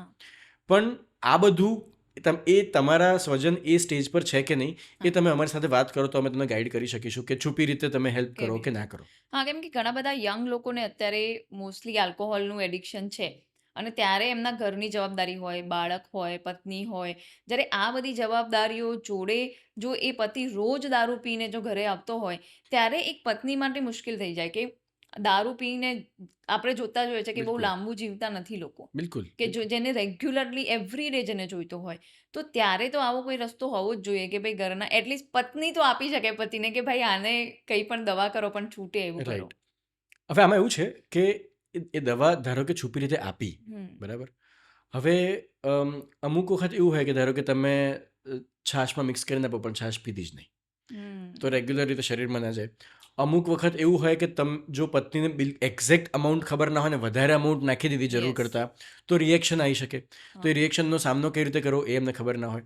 એટલે જો આવું કંઈક કરવું હોય અને તમારે લીગલ પરમિશન લઈને કરવું હોય તો તમે એક વખત ડૉક્ટર પાસેથી પ્રોપર ડોઝ સમજી લો. રાઈટ? કે એનું ઘણી વખત એવું હોય કે અમુક માતાઓ અમને એવું કહેતી હોય છે કે ભાઈ ખોટું તો ખોટું, મારા બાળકથી મોટું મારા માટે કંઈ નથી, કાયદો તૂટે તો તૂટે, પણ મારા બાળક પર નુકસાન થાય છે તો હું તો કરીશ. તો આવા લોકો પછી જો ડોઝ સમજીને કરે તો ફાયદો થતો હોય છે, પણ ડોઝ સમજ્યા વગર થોડી વધારે અમુક વાર લાગણીશીલ થઈને થોડી વધારે દવા નાખી દીધી કે આજ તો બિલકુલ ના પીવા જોઈએ અને એનું રિએક્શન આવી ગયું કે સાઈડ ઇફેક્ટ આવી ગઈ તો ઘણીવાર તકલીફ પડતી હોય છે. તો આ બધા જે નાજુક અને રિસ્કી રસ્તા છે એમાં તો ખાસ એક્સપર્ટની સલાહ લેવી જરૂરી છે. અને એવું હોય તો મેં કીધું એ પ્રમાણે જે લીગલી તમે રિહેબિલિટેશન સેન્ટરમાં એડમિટ કરી શકો એમની ઈચ્છાની વિરુદ્ધ, એ લીગલ સ્ટેપ લો તો બહુ સારી રીતે તમે એમાં આગળ વધી શકશો. પણ આ જે એડિક્શન છે એનું જે શારીરિક અસર શું હોય કે તમને શારીરિક નુકસાન શું પહોંચાડી શકે? મોટા ભાગના જે આ વ્યસન દ્રવ્ય છે, જે એડિક્ટિવ સબસ્ટન્સીસ છે, એ શરીરની દરેક સિસ્ટમને નુકસાન કરે છે.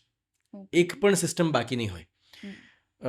મગજની કાર્યક્ષમતા વધી જાય, લાગણીઓની ઊંડાણ ઘટી જાય, લાગણીઓને હેન્ડલ કરવાની ક્ષમતા ઘટી જાય, ઇમ્યુનિટી ઘટી જાય, લંગ્સ એટલે કે ફેફસાની કેપેસિટી, હૃદયની કેપેસિટી ઘટી જાય. ઇમ્યુનિટી ઘટવાના કારણે જે ઇન્ફેક્શન લાગ્યા એ બહુ ડીપમાં ઇન્ફેક્શન લાગી શકે, રાઈટ? હાથ પગમાં દુખાવા થવા, ઓવરઓલ ફિટનેસ ઓછી થઈ જવી, ઊંઘ ના આવવી, સેક્સ્યુઅલ ફંક્શન ઝીરો થઈ જવું, થઈ જવું. આવા ઘણા બધા અલગ અલગ પ્રોબ્લેમ્સ છે. અને આ પ્રોબ્લેમના કારણે બીજા પ્રોબ્લેમ પણ વધતા હોય. ધારો કે તમને ચીડિયો સ્વભાવ થઈ ગયો એડિક્શનના કારણે, હા. ચીડિયા સ્વભાવના કારણે સામાજિક પ્રોબ્લેમ થાય, તમારા હા. પ્રોફેશનમાં જોબમાં પ્રોબ્લેમ થાય.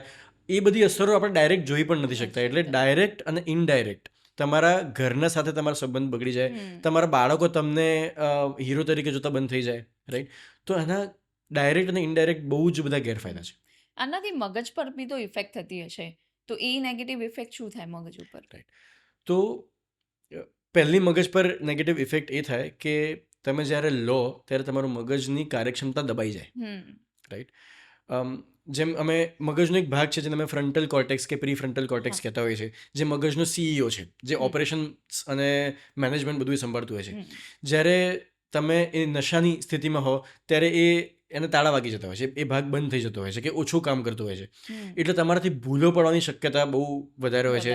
ખોટા ડિસિઝન લઈ લેવા, ના કહેવાનું કહી લેવું, આવા બધા ચાન્સીસ બહુ વધારે છે. તમે બેસિકલી તમે મૂર્ખ થઈ જાઓ છો જ્યારે તમે નશાની અસરમાં હો છો ત્યારે. બીજું, લાંબા સમયે, હવે તમે એક ઉદાહરણ સમજો કે તમારા મગજમાં ધારો કે ખુશી મહેસૂસ કરવા માટેનું એક નેચરલ સિસ્ટમ છે, પણ તમે કેમિકલ આપીને નેચરલ સિસ્ટમને બગાડી નાખો છો, તો તમને નેચરલી ખુશ થવાના રસ્તા બહુ ઘટી જશે.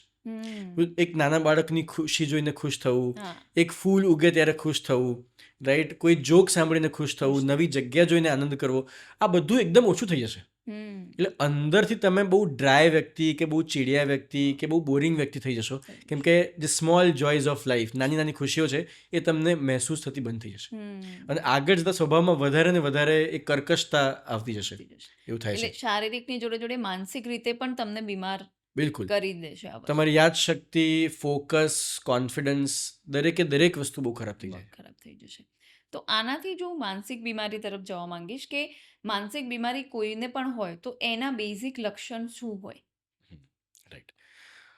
અલગ અલગ માનસિક બીમારીના અલગ અલગ લક્ષણ હોય છે, રાઈટ? કેમ કે મનના બહુ બધા કામ છે. વિચાર કરવા, લાગણીઓને ફીલ કરવી, મોટિવેશન કરવું, કોઈ પણ કાર્ય માટે પ્રેરણા આપવી, કોન્સન્ટ્રેશન, કોન્ફિડન્સ, મેમરી, વસ્તુઓની સમજ પ્રોપર કરવી. અલગ અલગ માનસિક બીમારીમાં આ મનના અલગ અલગ કાર્યો પર અસર થતી હોય છે. કયા કાર્ય પર અસર થઈ છે અને કઈ બીમારી છે એ પ્રમાણે અલગ અલગ લક્ષણ હોય છે. તો જે મુખ્ય બીમારીઓ છે એના લક્ષણ હું તમને કહીશ. તો એક જે આપણને ખબર છે જેને કહેવાય ડિપ્રેશન. બિલકુલ. તો ડિપ્રેશન એટલે કે હતાશા, નિરાશાના રોગ, જેની અંદર જે મુખ્ય રોગ છે, જે મુખ્ય લક્ષણ છે એ છે કે અંદરથી ખુશ અને આનંદિત મહેસૂસ કરવાના ચાન્સીસ બહુ ઘટી જાય અને દુઃખ મહેસૂસ કરવાના ચાન્સીસ બહુ વધી જાય. તો વારંવાર દુઃખ મહેસૂસ કરવું, બહુ ઊંડું દુઃખ મહેસૂસ કરવું અને દુઃખમાંથી બહાર આવવામાં તકલીફ પડવી, સારું ફીલ કરવામાં તકલીફ પડવી, આ એનું મુખ્ય લક્ષણ છે. બીજા લક્ષણો એવા છે કે જે વસ્તુમાં તમને પહેલાં મજા આવતી હતી, જે તમારા શોખ હતા, જે કરવું તમને ગમતું હતું, એ હવે તમારા શોખ ગાયબ થવા લાગે, રાઈટ? પછી તમારા મોટિવેશનમાં કંઈ કરવાની ઈચ્છા ના થાય, એક જગ્યાએ બેસી રહેવાની ઈચ્છા થાય, નેગેટિવ વિચારો આવે કે આ વસ્તુ બરાબર નથી, આ વસ્તુ બરાબર નથી, હું બરાબર નથી, લોકો બરાબર નથી, ફ્યુચરમાં કોઈ સ્કોપ નથી. તો એવી જનરલ નકારાત્મકતા પોતાના માટે, વાતાવરણ માટે અને લોકો માટે એવી નકારાત્મકતા આવી શકે. ચિંતા, ગભરામણ, જે એન્ઝાઇટીનું લક્ષણ છે એ પણ ડિપ્રેશનમાં આવી શકે. ઊંઘ પર અસર થઈ શકે, કાં તો આખો દિવસ પડ્યા રહેવાનું ને ઊંઘવાનું મન થાય, કાં તો ઊંઘ સાવ ઉડી જાય, રાઈટ? વિચારો પર બ્રેક ના મારી શકાય, આવું બધું થાય. અને સામાજિક જગ્યાઓએ જવાનું ઈચ્છા ના થાય, આપણે બહાનું કાઢીને ટાળીએ.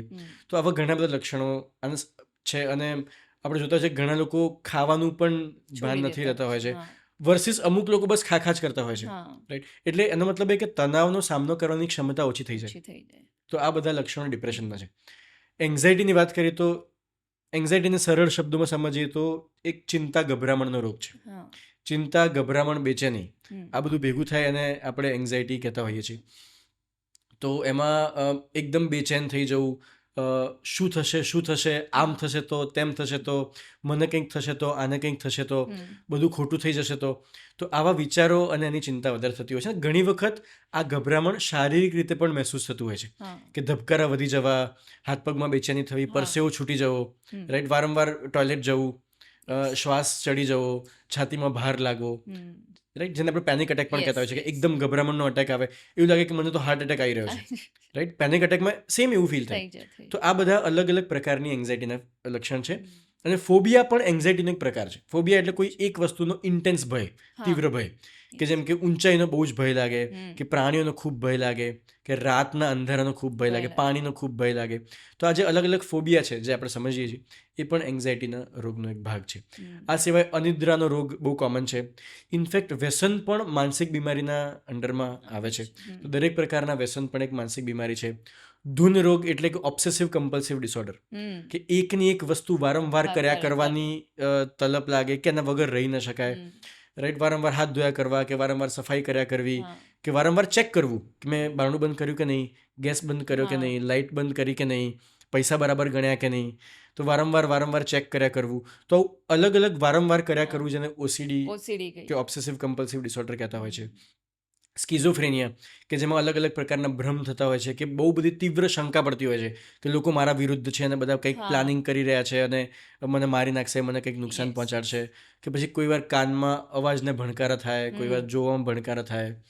પછી સ્મૃતિભ્રંશ એટલે કે મેમરીની બીમારી થવી, કે જેમાં વારંવાર વસ્તુ ભૂલી જઈએ, રાઈટ. તો આવા અલગ અલગ બહુ જ પ્રકારના માનસિક રોગો છે. બાયપોલર મૂડ ડિસઓર્ડર, કે જેમાં કોઈ વાર બહુ જ ડિપ્રેશન આવે, કોઈ વાર બહુ જ ઉન્માદ આવે, બહુ જ એનર્જી વધી જાય અને બહુ મોટા મોટા વિચારો આવે, એવું લાગે કે મારામાં તો બહુ જ બધી શક્તિ છે અને હું તો ચીફ મિનિસ્ટર બની શકું, પ્રાઇમ મિનિસ્ટર બની શકું, હું તો બહુ પૈસાદાર છું. તો એવા બહુ ઉન્માદવાળા વિચારો આવે. આ પણ બધા માનસિક રોગ હોઈ શકે. બાયપોલર અને મલ્ટિપલ પર્સનાલિટી ડિસઓર્ડર એ બંને એક જ છે કે બંને અલગ અલગ વસ્તુ છે? બંને બહુ જ અલગ છે. મલ્ટિપલ પર્સનાલિટી ડિસઓર્ડર એ બહુ જ રેર વસ્તુ છે અને એ મૂવીઝમાં જેટલું જોવા મળે છે એટલું રિયલ લાઈફમાં નથી. ઇનફેક્ટ ભાગ્યે જ તમને તમારા જીવનમાં કદાચ એકાદ કેસ જોવા મળે તો પણ બહુ છે, એટલું રેર છે. જેમાં એક સાથે એક વ્યક્તિ અલગ અલગ ટાઈમે બિલકુલ અલગ જ પર્સનાલિટી ફીલ કરતો હોય. એમને લાગે હું અલગ જ વ્યક્તિ છું, અલગ જગ્યાએથી આવું છું, અલગ કામ કરું છું, અલગ સ્કિલ્સ છે, અને જ્યારે સ્વિચ થાય ત્યારે બિલકુલ નવા વ્યક્તિ બની જાય, રાઈટ. એટલે કદાચ મેં આટલા વર્ષોની પ્રેક્ટિસમાં, 10 વર્ષની પ્રેક્ટિસમાં એક પણ કેસ નથી જોયો. એટલું બધું રેર છે. જ્યારે બાયપોલર બહુ જ કોમન છે. બાયપોલરમાં અમુક તબક્કામાં, અમુક દિવસો, અઠવાડિયા કે મહિના સુધી સળંગ ડિપ્રેશન કે હતાશાના લક્ષણ રહે. અમુક દિવસો કે અઠવાડિયા સુધી સળંગ ઉન્માદ, બહુ જ બધી ઓવર એનર્જીના લક્ષણ રહે, જેને મેનિયા કહેવાય છે ઇંગ્લિશમાં. અને અમુક તબક્કામાં બિલકુલ નોર્મલ હોય, કે જેમાં ડિપ્રેશન કે મેનિયાના લક્ષણ ના હોય. આ 3 જ પ્રકારના તબક્કા છે જેમાં એમની આઈડેન્ટિટી એ જ રહે છે. આઈડેન્ટિટી નથી બદલાતી, એક જ પર્સનાલિટી રહે છે, પણ એમના ઇમોશન્સ એક્સ્ટ્રીમ તરફ જાય છે અને આ એક્સ્ટ્રીમ ઇમોશન અમુક દિવસો સુધી સળંગ રહે છે. આ બાયપોલરના લક્ષણ છે. અને તો આ બાયપોલર માટે બી અલગ ટ્રીટમેન્ટ હોય કે it's part of depression only? એના માટે અલગ ટ્રીટમેન્ટ હોય. તમારા બ્રેનના જે અલગ અલગ પેટર્ન્સ છે એ પ્રમાણે તમારા અલગ અલગ કેમિકલ્સની ખામીઓ અમે પકડીએ અને એ પ્રમાણે જે તે કેમિકલ પ્રમાણે જે તે દવાઓ એમાં હેલ્પફુલ થતી હોય છે. તો દરેક અલગ અલગ માનસિક બીમારીની ટ્રીટમેન્ટમાં થોડો ઘણો ફરક આવતો જ હોય છે. તો ડિપ્રેશનના આપણે લક્ષણો જોયા, પણ ડિપ્રેશન માટે એના માટે ટ્રીટમેન્ટ તમે કેવી રીતે ટ્રીટમેન્ટ આપો છો? શું ટ્રીટમેન્ટ છે એના માટે? ડિપ્રેશનના અલગ અલગ પ્રકાર છે. આપણે સરળ રીતે જો એના 2 મુખ્ય પ્રકાર સમજવા હોય તો એવું છે કે કોઈ એવી ઘટના રિસન્ટલી ઘટી હોય એમના જીવનમાં, કે કોઈ એવી ઘટના ચાલુ હોય જેની સાથે કોપઅપ નથી કરી શકતા, એના કારણે ડિપ્રેશન છે. તો જેને અમે રિએક્ટિવ ડિપ્રેશન પણ કહેતા હોઈએ છીએ. અને બીજું એવું છે કે જેમાં કોઈ દેખીતું કારણ હાથમાં નથી આવતું, અથવા તો જે કારણ છે એ ડિપ્રેશન માટે જવાબદાર નથી. ડિપ્રેશન જે છે એ મૂડ હોર્મોન્સના ઘટી જવાથી કે ડિસ્ટર્બ થવાથી થઈ રહ્યું છે. તો બંનેમાં ડિપ્રેશનના ટ્રીટમેન્ટનો રસ્તો અલગ અલગ હશે. પણ તમને સાયકોલોજીકલ કારણો સમજાવું તો ઘણી વખત આપણા વિચારોની અમુક પેટર્ન આપણને ડિપ્રેશનમાં રાખવા માટે જવાબદાર હોય છે, જેને અમે કોગ્નિટિવ ડિસ્ટોર્શન અથવા કોગ્નિટિવ એરર કહેતા હોઈએ છીએ, કે આપણા વિચારોની ત્રુટિ કે વિચારોની ખામી. જેમ કે આપણને બધાને અમુક અનહેલ્ધી રીતે વિચારવાની આદત હોય છે.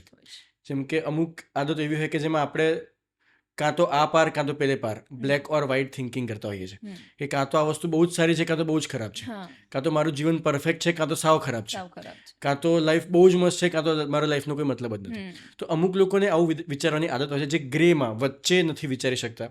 પછી અમુક લોકોને અમુક સેન્સિટિવ ટોપિક્સમાં બહુ જ વધારે મહત્વની આપવાની આદત હોય છે, જેને અમે કેટાસ્ટ્રોફાઇઝેશન કહેતા હોય છે, કે રાઈનો પહાડ બનાવવાની બનાવ આદત હોય છે. હમ બહુ અલગ અલગ પ્રકારના આવા વિચારોની ત્રુટિ હોય છે. હમ તો વિચારોની આ ત્રુટિ પકડી હમ અને એને કેવી રીતે મગજને ટ્રેન કરીએ કે એ આમાંથી મુક્ત થઈ શકે, હા રાઈટ. પછી અમુક લોકોને ઓવર થિંકિંગની પેટર્ન હોય છે. હા તો મન શાંત કરવાની કઈ કઈ ટેકનિક્સ છે જે શ્વાસની રીતે કે અલગ અલગ બોડી રિલેક્સેશનથી હા કે પ્રવૃત્તિઓથી મન શાંત થઈ શકે હમ એ અમે શીખવાડતા હોઈએ છીએ. તો થોટ્સમાં શું પ્રોબ્લેમ છે, એટલે કે વિચારોમાં, લાગણીઓમાં શું પ્રોબ્લેમ છે, વર્તનમાં શું પ્રોબ્લેમ છે, એ આઈડેન્ટિફાઈ કરી અને એને રિવર્સ કરવા માટે અમે એમના બ્રેનને ટ્રેનિંગ આપતા હોઈએ છીએ, જેને આપણે થેરપી કે યસ સાયકોથેરપી અથવા કાઉન્સેલિંગ કહેતા કહેતા હોય હોઈએ છે. છીએ. તો એમના પેટર્ન પ્રમાણે આ થેરપીની પેટર્ન પણ નક્કી થાય છે. જો એવું લાગે કે માત્ર મૂડ હોર્મોન્સની કમીના કારણે થઈ રહ્યું છે, કોઈ એવી ઘટના તો નથી થઈ એમના લાઈફમાં, બિલકુલ કે ના એવી કોઈ વિચારોમાં મેજર પ્રોબ્લેમ છે, તો અમે એમને એવી દવાઓ આપતા હોઈએ છીએ જેનાથી એમના બ્રેનના ઇમોશનલ મેનેજમેન્ટના ભાગો મજબૂત થાય. તો બ્રેન નેચરલી જ વધારે મૂડ હોર્મોન્સ બનાવી શકે, ટકાવી શકે અને એ લોકો ડિપ્રેશનમાંથી બહાર આવી શકે. ઘરના લોકો કઈ ભૂલો ના કરી શકે, જેવી રીતે મેં કીધું કે ભાઈ વારંવાર ટોન્ટ મારવા કે વારંવાર સંભળાવવું કે ગુસ્સો કરવો કે ઓવર સલાહ આપવી. યસ તો જો આવા કોઈ એવા ફેક્ટર હોય જેને અમે મેન્ટેનિંગ ફેક્ટર કહેતા હોઈએ છીએ, કે જે એમને ડિપ્રેશનમાંથી બહાર આવવા ના દે, ના દેતા તો આજુબાજુના લોકોને કઈ સલાહ આપવી, સામાજિક સ્ટ્રક્ચરમાં કયા કયા ચેન્જીસ લાવવા, એ બધું પણ અમે સમજતા હોઈએ છીએ. તો ડિપ્રેશનના કારણો પણ 3 જગ્યાએથી આવે છે અને સોલ્યુશન પણ 3 જગ્યાએથી. આ 3 જગ્યા છે: શરીર, મન અને બાહ્ય એટલે કે સામાજિક કારણો, જેને ઇંગ્લિશમાં કહેવાય બાયોલોજિકલ, સાયકોલોજિકલ અને સોશિયલ રીઝન્સ. તો 3 જગ્યાએથી પ્રોબ્લેમ પણ આવી શકે છે અને આ 3 જગ્યાએથી સોલ્યુશન પણ લાવવા જરૂરી છે. બાયોલોજિકલ એટલે દવા, મેડિટેશન, યોગ એ બધાથી હેલ્પ કરવી. સાયકોલોજિકલ એટલે એમના મનના સ્વભાવ પ્રમાણે હેલ્પ કરવી. અને સોશિયલ એટલે કે આજુબાજુના વાતાવરણમાં કયા ચેન્જીસ લાવી શકાય છે, એનાથી આ 3 જગ્યાએથી ટ્રીટમેન્ટ થતી હોય છે. જેમ આપણે વ્યસનની વાત કરી એમ સેમ વસ્તુ હું આના માટે બી પૂછવા માંગીશ કે ડિપ્રેસ જે માણસ હોય એને પોતાના ઘરના કે એના આજુબાજુ ફ્રેન્ડ્સ અને રિલેટિવ્સ એ કેવી રીતે મદદ કરી શકે? સૌથી પહેલી મોસ્ટ ઇમ્પોર્ટન્ટ વસ્તુ એ છે કે ડિપ્રેશનમાં રહેવું એ એમની ચોઈસ નથી. એમને નથી રહેવું ડિપ્રેશનમાં. તું સારું વિચાર, તું પોઝિટિવ વિચાર, એવું કહેવાથી એ બહાર નહીં આવી શકે, કેમ કે એ લોકો તો તડપી રહ્યા છે પોઝિટિવ વિચારવા માટે, સારું ફીલ કરવા માટે, ખુશ રહેવા માટે, રાઈટ. તો એવી સલાહ ના આપશો કે ટેન્શન નહીં લેવાનું, સ્ટ્રેસ નહીં લેવાનું, ખુશ રહેવાનું. એ વસ્તુ એમને ખબર છે, બસ એમનું મગજ એમને એ ખુશી તરફ જવા દેતું નથી, રાઈટ. તો આ એમની ચોઈસ નથી, એ હાથે કરીને નથી કરી રહ્યા, નાટક નથી કરી રહ્યા. આ વસ્તુ સમજવી બહુ જરૂરી છે. જો એક બહાર આવી શકત તો આવી ચૂક્યા હોત. તો મુખ્ય ફરજ તો ઘરના લોકોની એ જ છે કે એક્સપર્ટ પાસે લઈ જવા, કે જે સાચું રીઝનનું નિદાન કરી અને એમાંથી બહાર કાઢી શકશે. બીજું જે તમે બહુ સરસ રીતે કીધું હતું કે આપણે જે કહીએ છીએ સામેવાળા નહીં કરે, પણ આપણે જે કરીએ છીએ કરશે. તો જો ઘરની અંદર ઓવરઓલ ઉમળકાભર્યું વાતાવરણ હોય, ખુશ વાતાવરણ હોય, જ્યાં બધા ખુશ હોય અને એક સપોર્ટિવ વાતાવરણ હોય, તો એની અસર એમની પર પડશે જ. એક વાઇબ્રેશન જે ઘરના છે એ દુઃખી વ્યક્તિ ધીરે ધીરે તો કેચ કરી જ લેશે. ત્રીજી વસ્તુ એવી છે કે ઘણી વખત છુપા કારણો હોય છે, રાઈટ. કે ભાઈ બરાબર પૂરતું પોષણવાળું ખોરાક નથી મળ્યું એટલે વિટામિન ડેફિશિયન્સીના કારણે આ થઈ રહ્યું છે, રાઈટ. કે પછી કોઈ ટોક્સિન્સના કારણે કે કોઈ પ્રદૂષણના કારણે થઈ રહ્યું છે. તો હવે ઝીણી ઝીણી વસ્તુમાં તમે ચેન્જીસ લાવી શકો, કે એન્ટી ઇન્ફ્લામેટરી ડાયટ, એટલે કે એવું ડાયટ તમે લઈ શકો કે જે શરીર માટે બહુ સુધિંગ છે, રાઈટ. એટલે તમે શું જમો છો, કયા સમયે જમો છો, એમાં થોડોક ફરક પાડી શકો. બીજું, જો તમારા ઘરના વ્યક્તિને ઓલરેડી ઊંઘવામાં તકલીફ પડે છે જેના કારણે ડિપ્રેશન વધી રહ્યું છે, તો તમે ઘરમાં એવું ટેવ પાડી શકો બધાને કે 10-10:30 આસપાસ લાઇટ બંધ થઈ રહી છે, મોડે સુધી ટીવી જોવાનું અને વાતો કરવાનું ચલણ નથી, જમવાનું થોડું વહેલું લઈ રહ્યા છો એટલે ઊંઘવા માટે વહેલા મળશે, રાઈટ. સવારમાં કોઈ સરસ મ્યુઝિક ચાલે છે, સરસ સુગંધ ઘરમાં છે. તો આવા નાના મોટા ચેન્જીસ તમે ઘરમાં લાવો, રાઈટ. અને તમે જે સલાહ આપો છો એ પહેલાં તમે અપ્લાય કરો, તો ધીરે ધીરે એમને તમને જોડાતા ફાવશે. એ સાચી વાત છે, કેમ કે ઘરના અને મોસ્ટલી આપણામાં એવું છે ને કે લોકો આવા વાતમાં મદદ પણ ના માંગે. જેમ આપણે પહેલાં વાત કરી કે લોકોને એવું થાય કે આને મગજનો પ્રોબ્લેમ છે, એટલે પહેલાં એવું થાય કે કોઈ એવું કહેશે કે આ ગાંડો થઈ ગયો છે કાં તો ગાંડી થઈ ગઈ છે. એ બી કે બી ઘરના બહાર આવી અને એક તો સામેવાળાને એક્સેપ્ટ જ ના કરે. કોઈ એવું કહે કે ડિપ્રેશન છે મને તો તમે એવું તો કશું ના હોય. કામ કરો એટલે બધું થઈ રાઈટ. જાય. એટલે આવું ઘણા લોકોનું રિએક્શન ઘણીવાર આપણું બી રિએક્શન આવતું હોય કે ના યાર આ તો ઓવર થિંકિંગ બહુ છે. બાકી એવું કશું ના હોય. એટલે આ થોડા સોશિયલ સિગ્મા છે કે બિલકુલ. જેનાથી લોકો બહાર નથી આવી રહ્યા કે હું એવું કહીશ કદાચ મને બી એવું લાગે કે ડિપ્રેશન હોય પણ એમ થાય કે હું કહીશ તો મને આ લોકો એવું કહે છે કે આ ગાંડી થઈ ગઈ છે. એટલે કદાચ એ ડિપ્રેશન એમ ફેસ ઉપર ભલે દેખાતું હોય, બિહેવિયરમાં દેખાતું હોય પણ એને ઓપનલી કહી ના શકે. એટલે આઈ થિંક ઘરવાળાએ બધા આઈ થિંક આપણે મેઇનલી ગુજરાતીઓમાં છે ને કમ્યુનિકેશનનો બહુ જ પ્રોબ્લેમ છે. સાચી વાત છે. બિટવીન ફેમિલી બી કમ્યુનિકેશનનો એટલો પ્રોબ્લેમ છે કે તમે એટલું ફોકસ કરતા હોય કે આપણે તો સક્સેસ બાજુ કે તમે ધંધો કરો ભાઈ બિઝનેસ કરો અને ભણો. બસ પૈસા કમાઓ અને તમે સક્સેસફુલ થઈ જાઓ. મેરેજ કરો, પૈસા કમાઓ, છોકરા બસ આ જ આપણું છે. આમાંથી આપણે ફેમિલી વચ્ચેનું કમ્યુનિકેશન ભૂલી ગયા છે એવું લાગે છે રાઈટ. મને. અને આ કમ્યુનિકેશનની ભૂલો સુધારવા માટે હમ. આપણે રાહ જોવાની જરૂર નથી કે કોઈ ડિપ્રેશનમાં જાય. રૂટીન વાતચીતમાં જ આપણે ખરેખર સામેવાળાને પૂછવાનું છે કે તું કેમ છે, કેમ છે?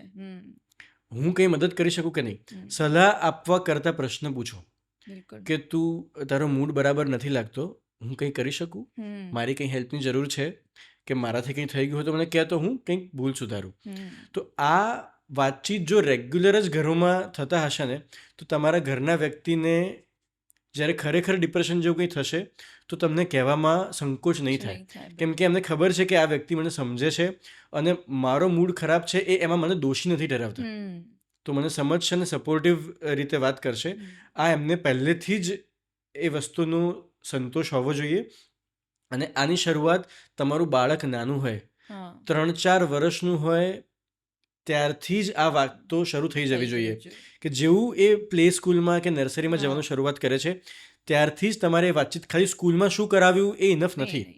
તને ફાવે છે, તને હા. ગમે છે, તું ખુશ હોય છે ત્યાં, દુઃખી હોય છે તો એનું તને કારણ ખબર છે, તને કોઈ હેરાન કરે છે કે નહીં, તને ત્યાં કેમ નથી ગમતું, તને શું લાગે છે, તને વધારે ગમે એના માટે હું શું કરી શકું. રાઈટ. તો અને તમારે પણ શીખવું પડશે કે એને ઇમોશનલ હેલ્થ માટે, તમારા ફેમિલી મેમ્બરની ઇમોશનલ હેલ્થ માટે કયા ટેકનિક્સ, કઈ ટેકનિક્સ, કયા એવી વસ્તુઓ છે તમે કરી શકો. તો એ તમારે શીખવું પડશે, તમને કોઈ આવીને શીખવાડશે નહીં. એટલે મારો નેક્સ્ટ ક્વેશ્ચન આ જ હતો એક્ઝેક્ટલી કે બાળકોમાં નાનપણથી જ પેટર્ન ક્રિએટ થતી હોય છે. તો આ માનસિક બીમારી તરફ ના જાય બાળકો અને એ પેટર્ન કેવી રીતે તૂટે એના માટે શું ધ્યાન રાખવું જોઈએ? ઓકે. પહેલી ખોટી માન્યતા તોડવી એ જરૂરી છે કે રડવું એ વીકનેસનું લક્ષણ નથી, એ નબળાઈનું લક્ષણ નથી. બિલકુલ. બેટા રડવાનું નહીં, તું તો મજબૂત છે, આ બિલકુલ જ ના આવવું જોઈએ આપણા મોં પર. રડવું એ ઓકે છે, રડવામાં કંઈ જ ભૂલ નથી, રડતો વ્યક્તિ પણ મજબૂત હોઈ શકે. એટલે કંઈ વાંધો નહીં બેટા, રડવું આવતું હોય તો રડી લે. એનું રડવાનું પૂરું થાય પછી એને તમે અહેસાસ કરાવો કે કેમ મજબૂત છે, કઈ રીતે મજબૂત છે અને આ મજબૂતાઈનો ઉપયોગ એ કઈ રીતે કરી શકે એના ઇમોશન્સને સાચવવા માટે. એનું રડવાનું પતી જાય ત્યાં સુધી તો માત્ર એને હૂંફ આપો. એ રડી લે પછી એને કહો કે હવે જો ફરીથી આવું થાય તો આપણે શું કરીશું, આપણે આવું કરી શકીએ, આપણે આવું પણ કરી શકીએ, તને શું લાગે છે ફરીથી તને કોઈ હેરાન કરે તો તું શું કરીશ. પછી એને ઓપ્શન્સ આપો કે આપણે આવું પણ કરી શકીએ, આપણે આવું પણ કરી શકીએ. અને એ રડ્યો હોય તો પણ કે રડી હોય તો પણ એને એવું તો કહે કે તું તો બહુ મજબૂત છે. રાઈટ. ખુલીને રડી શકવું અને પોતાના ઇમોશન્સને સંકોચ વગર લોકો સામે લાવી શકવા એ એકચ્યુઅલી મજબૂતીનું લક્ષણ છે, નબળાઈનું નહીં. આ સમજવું બહુ જરૂરી છે. બીજું, તમારું પોતાનું વાંચન કે આવા બધા પોડકાસ્ટ જોવા એ તમારી જવાબદારી છે. કે રેઝિલિયન્સ એટલે કે મનની મજબૂતીની ટેકનિક્સ તમે પોતે શીખો, તમારી પર અપ્લાય કરો અને તમને ગમતી ટેકનિક્સ તમારા બાળકને પણ શીખવાડો. એટલે એ કમ્યુનિકેશન ખાલી મોટા લોકો જોડે જ નહીં, નાના બાળકો જોડે પણ કમ્યુનિકેશન એટલું જ ઇમ્પોર્ટન્ટ છે. બિલકુલ. દરેક એજમાં. ઘણી વખત ઘરના વૃદ્ધો એ લોકો પણ તમને નથી કહી શકતા. તમને એમ થાય કે ભાઈ એ તો હવે ઉંમર થઈ, એનો સ્વભાવ છે કચકચ કરવાનો, પણ એવું હોતું નથી. એમને પણ અંદરથી દુઃખ મહેસૂસ થતું હોય છે જે તમને નથી કહી શકતા. અને એ તો એવી જનરેશનમાંથી આવે છે જ્યાં તો બિલકુલ સ્ટિગ્મા હતો, જ્યાં તો કહી જ ના શકાય. તો તમારે એમની સાથે બેસી અને એમને હૂંફ આપવી અને એમને પ્રશ્ન પૂછવા પણ બહુ જરૂરી છે. અને આ સિવાય એક સ્ટેપ આગળ હું એ પણ કહીશ કે માત્ર કમ્યુનિકેશન એ આપણી જવાબદારી નથી. શીખવું કે લાગણીઓની તકલીફમાંથી બહાર કેવી રીતે આવવું, એના માટે કઈ કઈ ટેકનિક્સ, કયા કયા રસ્તા હોય છે, એ શીખવું પણ આપણી જવાબદારી છે. એ શીખી અને શીખવાડવું યસ. એ આપણી જવાબદારી છે. પણ ક્યાંક ને ક્યાંક આપણે લોકો શારીરિક બીમારી માટે સજાગ થઈ ગયા છે, પણ જે માનસિક જે બીમારીઓ હોય છે ને એના માટેની જાગૃતતા હજુ ઓછી છે, અને એના માટે વિચારી જ નથી રહ્યા. મોસ્ટલી પ્રોબ્લેમ માટે વિચારતા હોય ને તો શરીરની જે બીમારીઓ છે ને એની જ વાતો થતી હોય, પણ ક્યારેય કોઈને મેં એવું ડિસ્કશન કરતા જ નથી જોયા કે માનસિક તકલીફ કે મગજમાં શું પ્રોબ્લેમ કંઈ હોઈ શકે, આના કે મનમાં કંઈક પ્રોબ્લેમ હોઈ શકે, એવું વિચારતા મેં નથી જોયા લોકોને. તમારી વાત બહુ સાચી છે, પણ હું આમાં થોડો આશાવાદી પણ છું. હમ કેમ કે રિસન્ટલી સોશિયલ મીડિયા પર અને અલગ અલગ મીટિંગ્સમાં આનું ડિસ્કશન, આની ચર્ચા શરૂ થઈ છે. હમ ઘણા બધા સેલિબ્રિટીઝ હવે બહાર આવીને કહી રહ્યા છે કે અમને પણ તકલીફ હતી, આટલો બધો સક્સેસ હોવા છતાં પણ તકલીફ હતી, હા અને અમે સંકોચ રાખ્યા વગર ડૉક્ટર પાસે, કાઉન્સલર ગયા. પાસે ગયા, અને હવે અમે સારું મહેસૂસ કરીએ છીએ. હમ ઘણા લોકો, ઘણા બધા સ્ટાર્સ એવું પણ આવીને કહી રહ્યા છે કે મને વ્યસન થઈ ગયું હતું, થઈ ગયું હતું. હું એડિક્શનના જાળમાં ફસાઈ ગઈ હતી કે ફસાઈ ગયો હતો, પણ મેં હેલ્પ લીધી and now I M better, હવે હું બરાબર છું. તો હવે મને એવું લાગે છે કે પબ્લિક પ્લેટફોર્મ્સ પર આની ચર્ચા વધી રહી છે. ઓફકોર્સ હજી આપણે બહુ જ દૂર છીએ આદર્શ સ્થિતિથી, તો યસ પણ એટલીસ્ટ શરૂઆત થઈ છે. થઈ છે. અને એના કારણે મને થોડી આશા જાગી છે કે ધીરે ધીરે આપણો સમાજ પણ જાગૃત થશે આના વિશે. અને તમારા જેવા લોકો જે આવું પોડકાસ્ટ કરીને જાગૃતિ ફેલાઈ રહ્યા છે, બહુ જ સરસ કામ છે. અને અમે આશા રાખીએ છીએ કે આ જે તમે જ્ઞાન ફેલાઈ રહ્યા છો એ બહુ દૂર દૂર સુધી પહોંચે. એટલે પોડકાસ્ટ જ નહીં, હું જનરલ લાઈફમાં પણ ઘણા બધા લોકોને આ જ કહેતી હોઉં છું, કેમ કે થોડા ટાઈમ પહેલાં જ અમારો પર્સનલ એક્સપિરિયન્સ છે કે મારા જ એક રિલેટિવને, એ છોકરીને મેં જોઈ, she was looking very sad, કે એકદમ લાગ્યું મને જોઈને કે કંઈક ગડબડ છે, બિકોઝ હું બહુ વર્ષોથી તમે ઓળખતા હોય તો માણસને જોઈને પણ ખબર પડવી જોઈએ આપણને. તો મેં સામેથી જ પૂછી લીધું કે મેં કીધું પ્રોબ્લેમ, મેં થોડા કલાક ઓબ્ઝર્વ કર્યું પછી મેં સામેથી જ પૂછી લીધું કે કંઈક પ્રોબ્લેમ લાગે છે, કંઈક ડિપ્રેશન, કંઈક ટેન્શન, કે એવું કંઈક છે, કંઈક ભણવામાં પ્રોબ્લેમ થયો છે. પછી ઘરનાએ કીધું કે ઓકે ઓકે, આવું ડિસ્કશન થયું ને આવી સિચ્યુએશન છે અત્યારે, અને સિચ્યુએશન ઓકે આપણે સિરિયસલી બનાવી દઈએ જેટલી બી, ત્યારે મારે મારાથી ડબલ ઉંમરના મોટા લોકોને બી મારે સમજાવવા પડ્યા કે એટલી ડિફિકલ્ટ સિચ્યુએશન નથી જેટલી તમે કહી રહ્યા છો. આપણે એને બનાવી રહ્યા છે.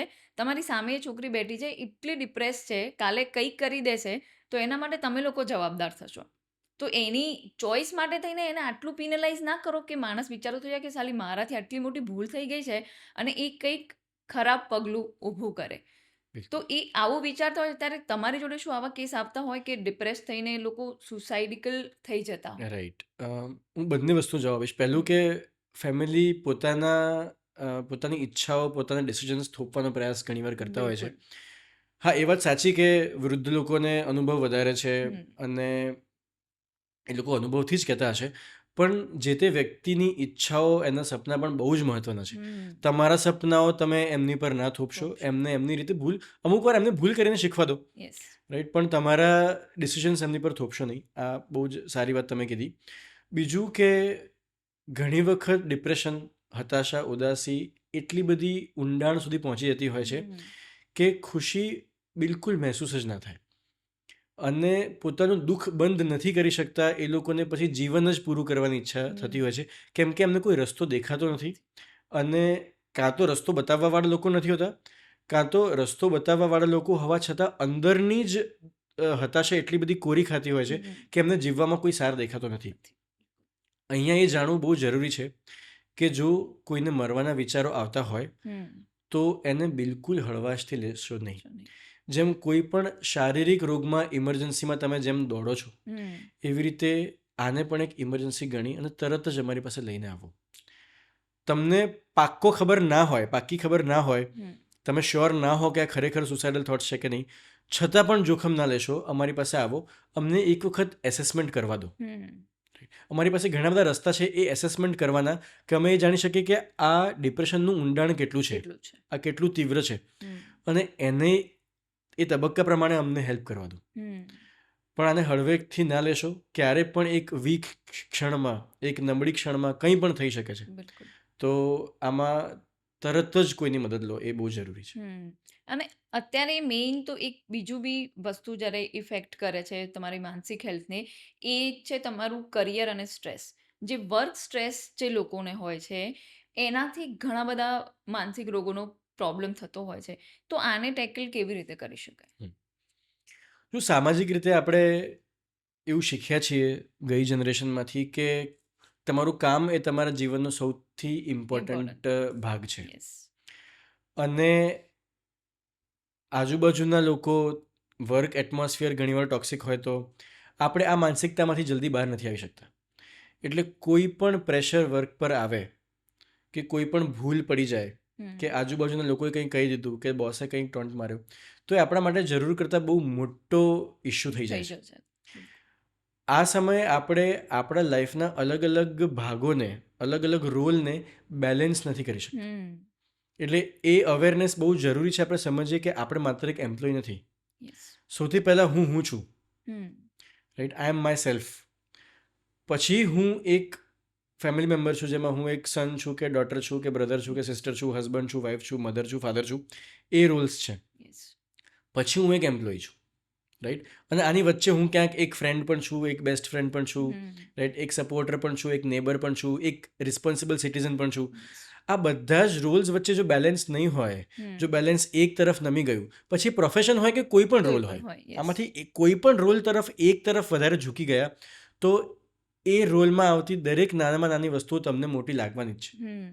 તો તમારે જરાક ઇન્ટ્રોસ્પેક્શન, ચિંતન મનન કરવાની જરૂર છે કે હું મારા જીવનના બધા પાસા વચ્ચે બેલેન્સ કરી રહ્યો છું કે નહીં. એટલા માટે જ વર્ક લાઈફ બેલેન્સના વિશે અત્યારે બહુ જ વાત થઈ રહી છે અને એના માટેની ઘણી બધી ટેકનિક્સ છે જે આપણે બધાએ એપ્લાય કરવાની જરૂર છે. પણ જેની શરૂઆત આ અવેરનેસથી થાય છે કે મારે બેલેન્સ કરવું બહુ જરૂરી છે. એ વાત તો છે, પણ એ કદાચ બેલેન્સ ઊભું કરવું અત્યારે બહુ ડિફિકલ્ટ થઈ રહ્યું છે, કેમ કે જરૂરિયાતો લોકોની વધી ગઈ છે, એટલી જ પૈસા કમાવાની દોડ પણ એટલી જ વધી ગઈ છે. એટલે કદાચ એ બેલેન્સ કરવું થોડું ડિફિકલ્ટ છે. અને એ બેલેન્સ કરવા માટેનું એક મૂળભૂત સમજ એ છે કે આપણે જેની પાછળ દોડી રહ્યા છીએ એ આપણી વોન્ટ છે કે નીડ છે, એને વચ્ચેનો ભેદભાવ કરવો બહુ જરૂરી છે. જો ખરેખર આપણી નીડ હોય તો કરો મહેનત, બરાબર, આગળ વધવું એ બહુ જરૂરી છે. ગ્રોથ એ બહુ ઇમ્પોર્ટન્ટ પાર્ટ છે આપણા જીવનનો. પણ જો ખાલી એ સામાજિક દેખાદેખીથી ઊભી કરેલી વોન્ટ છે પણ ખરેખર આપણી નીડ નથી, તો કદાચ તમે એ વોન્ટને અચીવ કરવા માટે જ એટલું સ્ટ્રેસ લઈ લો છો કે જ્યારે તમને મળશે ત્યારે તમે એ ખુશી અનુભવ કરવા માટે તમે તૈયાર જ ફીલ નહીં કરો. તમે એટલો બધો સ્ટ્રેસ ભેગો કર્યો હશે કે એ ઈચ્છા પૂરતી એ તમને એટલો આનંદ આપી જ નહીં શકે. એટલે જેવું કહેવાય છે ને કે પ્રોસેસમાં આનંદ નથી, ખાલી ગોલમાં છે એવું વિચારશો તો તમે બહુ જ બધો ટાઈમ વેસ્ટ કરી રહ્યા છો. પ્રોસેસમાં આનંદ ઊભો કરો તો ગોલમાં ઓટોમેટિક આનંદ આવવા લાગશે.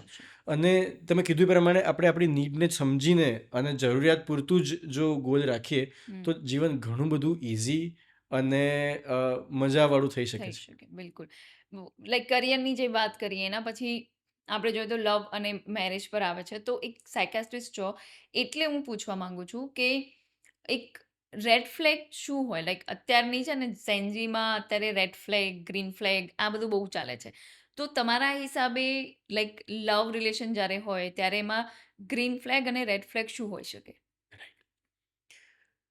સૌથી પહેલું રેડ ફ્લેગ એ સમજ છે કે આપણે અધૂરા છીએ અને કોઈ આપણને પૂર્ણ બનાવશે. તમે પૂર્ણ જ છો. તમારા પાર્ટનર તમારા જીવનને વધારે ખીલવવામાં, વધારે ફ્લેવર્સ એડ કરવામાં, વધારે મજા કરવામાં, વધારે ગ્રોથ કરવામાં વેલ્યુ એડિશન કરે છે. તો જો આ તમારા રિલેશનશિપમાં થઈ રહ્યું છે તો એ મોટો ગ્રીન ફ્લેગ છે. જો એકબીજા વગર તમે અધૂરા ફીલ કરો છો તો કોઈને કોઈક રીતે અલગ અલગ રેડ ફ્લેગ્સ આવી જ જશે. કાં તો પહેલેથી છે કાં તો નહીં હોય તો આવી જશે. તો એ ઇમોશનલ ડિપેન્ડન્સ, ફાઇનાન્શિયલ ડિપેન્ડન્સ, અલગ અલગ રીતના ડિપેન્ડન્સ જો ફીલ, મેઇનલી ઇમોશનલ ડિપેન્ડન્સ જો ફીલ થતું હશે તો આગળ જતાં તમારું રિલેશનશિપ કોમ્પ્લિકેટેડ થવાના પૂરા ચાન્સીસ છે. તો તમારા સ્ટ્રેસને, તમારા મનને હેન્ડલ કરવું એ માત્ર તમારી જવાબદારી છે. બીજા એક સપોર્ટનો પિલર બની શકે, એક મજબૂત તમને આધાર આપી શકે, પણ જવાબદારી માત્ર તમારી છે. આ તમે સમજશો તો તમે ખોટી રિલેશનશિપમાં ખોટા વ્યક્તિ તરફ ફસાશો નહીં. ઓકે. બીજા તમારે જો ફરક કરવો હોય ગ્રીન ફ્લેગ, રેડ ફ્લેગમાં, તો આ જ આધાર પર તમે એવું વિચારી શકો કે તમારા પાર્ટનર એ તમારી ઉપર એમના વેલબિંગની જવાબદારી થોપી રહ્યા હોય તો એ પાર્ટનરનો રેડ ફ્લેગ છે. એ જો તમારા ફ્રીડમને, તમારી ઈચ્છાઓને બાંધી રહ્યા છે તો એ એમનો રેડ ફ્લેગ છે. રેડ ફ્લેગ છે. બરાબર. થોડું ઘણું સેક્રિફાઈસ દરેક પાર્ટનરે કરવાનું આવતું હોય છે, પણ જો સામેવાળા તમારા સેક્રિફાઈસને નિયમ બનાવી રહ્યા છે તો એ પણ એક રેડ ફ્લેગ છે. ઓવરઓલ તમને એવું લાગતું હોય કે આ રિલેશનશિપમાં મારા મનના સ્વાસ્થ્યને બસ ખાલી ફટકા જ પડી રહ્યા છે, એટલે મારું માનસિક સ્વાસ્થ્ય ઇમ્પ્રૂવ થવાના જગ્યાએ નીચેની તરફ જઈ રહ્યું છે, તો ડેફિનેટલી રેડ ફ્લેગ્સ છે, ઘણા બધા છે, અને તમારે પ્રેમથી એમાંથી છૂટા પડવા માટે વિચારવું જોઈએ. અથવા તો તમને એવું લાગતું હોય કે ના બહુ જ પ્રેમ છે, છૂટા નથી પડવું, પણ રેડ ફ્લેગ્સમાં અમે ફસાઈ ગયા છીએ, અમે બંને આવા નહોતા, પણ સમહાઉ કોઈક રીતે અમે બંને રેડ ફ્લેગ્સમાં ફસાઈ રહ્યા છીએ, અને હું પણ એવા બિહેવિયર કરી રહી છું કે કરી રહ્યો છું કે જે મારા પાર્ટનરને નુકસાન કરે છે, અને પાર્ટનર એવા પ્રોબ્લેમ કરે છે કે જે મને નુકસાન કરે છે, તો તમે અમારી પાસે આવો. એ રેડ ફ્લેગ્સના દલદલમાંથી બહાર કાઢવા માટે અમારી પાસે ઘણી બધી ટેકનિક્સ છે, જેને કપલ થેરપી કે રિલેશનશિપ કાઉન્સેલિંગ કહેતા હોઈએ છીએ. એમાં અમે તમને બંનેને ટ્રેન કરી શકીએ છીએ કે તમે બંને ગ્રીન ફ્લેગ તરફ આગળ વધો, અને તમે બંને પૂર્ણ ફીલ પણ કરો, અને 1+1 3 બને, એને એક સારું રિલેશનશિપ કહેવાય, રાઈટ. 1/2 + 1 બને એ રેડ ફ્લેગ છે. 1+1 3 બને એ એક સાચું રિલેશનશિપ છે, સિનર્જિસ્ટિક જેને રિલેશનશિપ કહેવાય. તો અમે તમને એના માટે ગાઈડ અને ટ્રેન કરી શકીએ છીએ. પણ આ લવમાં જે ઓવર પોઝિટિવનેસ હોય છે, જે એ રેડ ફ્લેગ છે કે ગ્રીન ફ્લેગ છે? બિલકુલ રેડ ફ્લેગ છે. ઘણા બધા મૂવીઝ એ પોઝેસિવનેસને એ રોમેન્ટિસાઇઝ કરી રહી છે, એ પ્રેમનો એક ભાગ બનાવી રહી છે, કે જો મારો બોયફ્રેન્ડ કે મારી ગર્લફ્રેન્ડ કેટલા પોઝેસિવ છે, દેટ મીન્સ કે એ લોકો મને પ્રેમ કરે છે. આ બિલકુલ ખોટી વસ્તુ છે. આ ખોટા નેરેટિવમાં, ખોટી માનસિકતામાં બિલકુલ ફસાશો નહીં. તમને તમારી પાસે રાખવાની એમની ઈચ્છા હોવી જોઈએ, તમને પામવાની એમની ચાહ હોવી જોઈએ, પણ તમને બાંધવાની નહીં. જો રિલેશનશિપ તમને કોઈ પણ રીતે બાંધે છે, તો તમને આગળ જતાં સફોકેટ કરશે, તમારો શ્વાસ રૂંધાશે, અને જો તમે રિલેશનશિપ છતાં પણ ચાલુ રાખશો, તમારું જીવન બહુ જ ખરાબ થશે, અને જો તમે છૂટા પડવાનો ટ્રાય કરશો તો એ પણ પ્રોસેસ બહુ જ પેઇનફુલ રહેશે. એટલે શરૂઆતના તબક્કાથી જ અમુક બાઉન્ડ્રીઝ સેટ કરવી બહુ જરૂરી છે. આના વિશે તમે વધારે પણ વાંચી શકો છો કે કેવી રીતે કેવી બાઉન્ડ્રી સેટ કરવી જોઈએ, રિલેશનશિપમાં કેવી રીતે તમે એવું કોન્વર્ઝેશન કરી શકો કે જેમાં તમે તમારી માગણી પ્રેમથી મૂકી શકો, તમારી બાઉન્ડ્રીઝ બાંધી શકો, તમારી જરૂરિયાતો એમને સમજાવી શકો કે એ સમજી શકે એ ભાષામાં. આવી કોઈ બુક છે? આવી ઘણી બધી બુક્સ હોઈ શકે છે. આપણે ઘણા બધા સાયકેટ્રિસ્ટ પણ રિલેશનશિપ પર લખી રહ્યા છે, પણ તમારા ગમતા પોડકાસ્ટને તમે જુઓ. બેસિક નિયમ તમને ખબર હશે ને કે જે રિલેશનશિપ મારી મેન્ટલ હેલ્થ અને ફિઝિકલ હેલ્થમાં ઉમેરો કરે, સ્પિરિચ્યુઅલ હેલ્થમાં ઉમેરો કરે, એ સારી રિલેશનશિપ છે, અને જે આમાં ગડબડ ઊભી કરે એ ખરાબ રિલેશનશિપ છે. આ પહેલો નિયમ. બીજું, ખરાબ રિલેશનશિપ માત્ર તોડવી જરૂરી નથી, પહેલાં એને રિપેર કરવાનો ટ્રાય કરો, હેલ્પ લઈને. જાતે રિપેર કરશો તો ઉલઝાયા જ કરશો. કોઈ કાઉન્સલરની હેલ્પ લઈને રિલેશનશિપ રિપેર કરો. જો રિપેરેબલ ના લાગે તો પ્રેમથી કોઈ જ ગ્રજીસ રાખ્યા વગર એમને એમના રસ્તે જવા દો, તમે તમારા રસ્તે જાઓ, આગળ જતાં પણ સારા પાર્ટનર મળી શકે છે. આ બેસિક નિયમો તમે પાડશો ને તો તમને જ રસ્તા દેખાશે કે કેવી રીતે રિપેર કરો.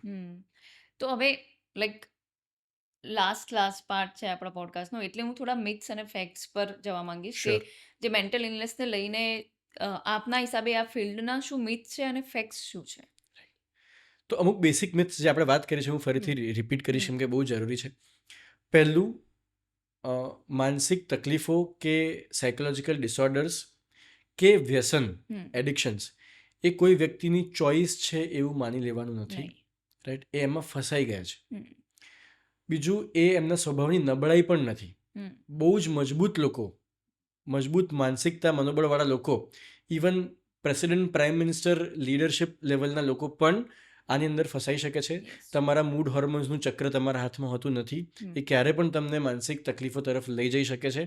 તો એ ના તો એમની ચોઇસ છે, ના તો એમની નબળાઈ છે. આ પહેલું મિથ જે આપણે તોડવું જરૂરી છે. બીજું, માનસિક હેલ્પ માટે કે વ્યસનની હેલ્પ માટે કોઈની પાસે જવું એનો મતલબ એ નથી કે તમે મૂર્ખ કે નબળા છો. બિલકુલ. આપણા ઘરમાં નળ લીક થતો હોય અને આપણને ના આવડતું હોય કે આપણાથી ફિક્સ ના થાય, આપણું એસી બગડે, રાઈટ. દરેક કેસમાં આપણે એક્સપર્ટની સલાહ લઈએ છીએ, પ્લમ્બરને બોલાવીએ છીએ, ઇલેક્ટ્રિશિયનને બોલાવીએ છીએ, ઇન્ટિરિયર ડેકોરેટરને ને બોલાવીએ બોલાવીએ છીએ, રાઈટ, એન્જિનિયર્સને બોલાવીએ છીએ, ડૉક્ટર્સ પાસે ફિઝિકલ હેલ્થ માટે જઈએ છીએ. આપણને ખબર છે કે આપણે દરેક વસ્તુના એક્સપર્ટ ના બની શકીએ. બિલકુલ. સેમ વે મનોવિજ્ઞાનના એક્સપર્ટ પણ આપણે ના બની શકીએ. મોટાભાગના લોકોને એવો ભ્રમ હોય છે કે મને તો સાયકોલોજીમાં બહુ ખબર પડે છે, રાઈટ. તમને જે ખબર પડે છે એ ફિલોસોફી છે. યસ. મનના વિજ્ઞાનને તમે ઊંડાણમાંથી નહીં ભણ્યા હો તો તમને ખબર નહીં હોય. તમે 11th સાયકોલોજી ભણ્યા છો અને તમે આજે 40 વર્ષના છો તો તમે સાયકોલોજિસ્ટ નથી. નથી. દરેક વસ્તુના એક્સપર્ટ આપણે ના હોઈએ એ બહુ નોર્મલ વસ્તુ છે. એક્સપર્ટ પાસે જવું એ સ્માર્ટનેસનું લક્ષણ છે, એ મૂર્ખતા નથી. ઓકે, એક સ્માર્ટ વ્યક્તિ જ સમજી શકે કે એક્સપર્ટ એ બેસ્ટ ઉકેલ લાવી શકે છે, બિલકુલ. રાઈટ.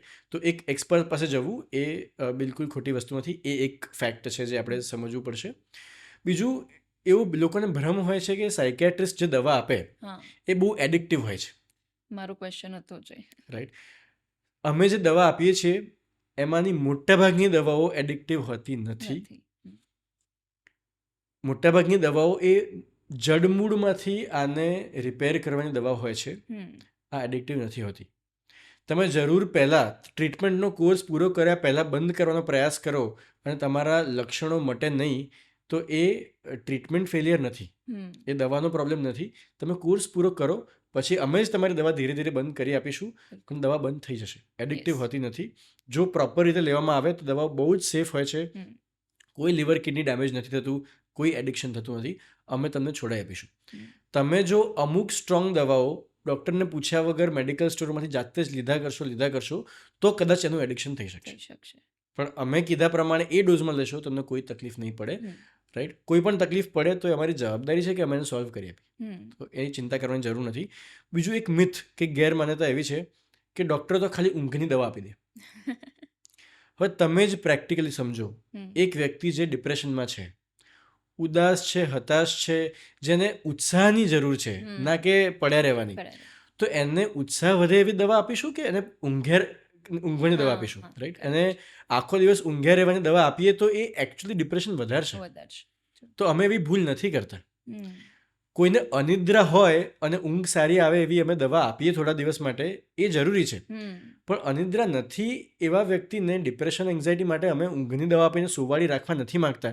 એમને અમે વધારે પ્રોડક્ટિવ, વધારે ખુશખુશાલ, ઉત્સાહિત બનાવવા માગીએ છીએ. તો એમને અમે દિવસે ઊંઘાડવાની દવા નહીં આપીએ. તો એ ચિંતા કરવાની જરૂર નથી. બીજી એક માન્યતા એવી છે કે લોકો એવું સમજે છે કે ગૂગલ પરથી લક્ષણો વાંચીને કે ઇન્સ્ટાગ્રામ પરથી ઇન્ફ્લુએન્સરે કીધું એટલે એના બેઝ પર તમે તમારા રોગને સમજી શકશો. આ પણ એક મિથ છે. હા, તમને બેસિક સમજણ મળી શકશે, પણ તમે તમારી જાતને ડાયગ્નોઝ કરી શકો કે નિદાન કરી શકો કે તમે રોગનું નામ આપી શકો એ સમજણ તમને ઇન્ટરનેટ પરથી નહીં મળે. અમે એવું જોતા હોય છે બહુ બધા યંગસ્ટર્સ આજકાલ એવું અમને કહીને આવતા હોય છે કે સર મને ADHD છે. પછી મને કોઈ રીલ બતાવે કે સર જો આ રીલ પ્રમાણે તો મને ADHDના બધા જ લક્ષણો છે. પણ સેલ્ફ ડાયગ્નોઝ ના કરશો, તમને હોઈ પણ શકે છે, નથી પણ હોઈ શકતું. તમે તમારી એન્ઝાયટીને ADHD તરીકે ખોટું લેબલ કરશો તો દવાઓનું ટ્રીટમેન્ટ કે કાઉન્સેલિંગ બિલકુલ ચેન્જ થઈ જશે, રાઈટ. અને ઘણી બધી વખત એન્ઝાયટીની બેચેની એ ADHD જેવી ફીલ થતી હોય છે. આવા ઘણા બધા એવા પ્રોબ્લેમ્સ છે કે જેને તમે મિસડાયગ્નોઝ કે ખોટું ડાયગ્નોસિસ લઈને આવી શકો છો. તો જાતે ડાયગ્નોસિસ ના કરશો એ પણ અમારી એક સલાહ છે. એક મિથ એવો પણ છે કે કસરત કરવાથી કે વહેલા ઉઠવાથી કે પ્રોપર ઊંઘવાથી કે માત્ર યોગ કરવાથી બધી જ માનસિક બીમારી મટી શકે છે.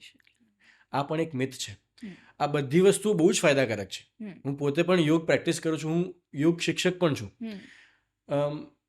યોગ હોય કે ધ્યાન હોય, પ્રાણાયામ હોય, આયુર્વેદ હોય, આ બધાના બહુ જ સારા રોલ છે.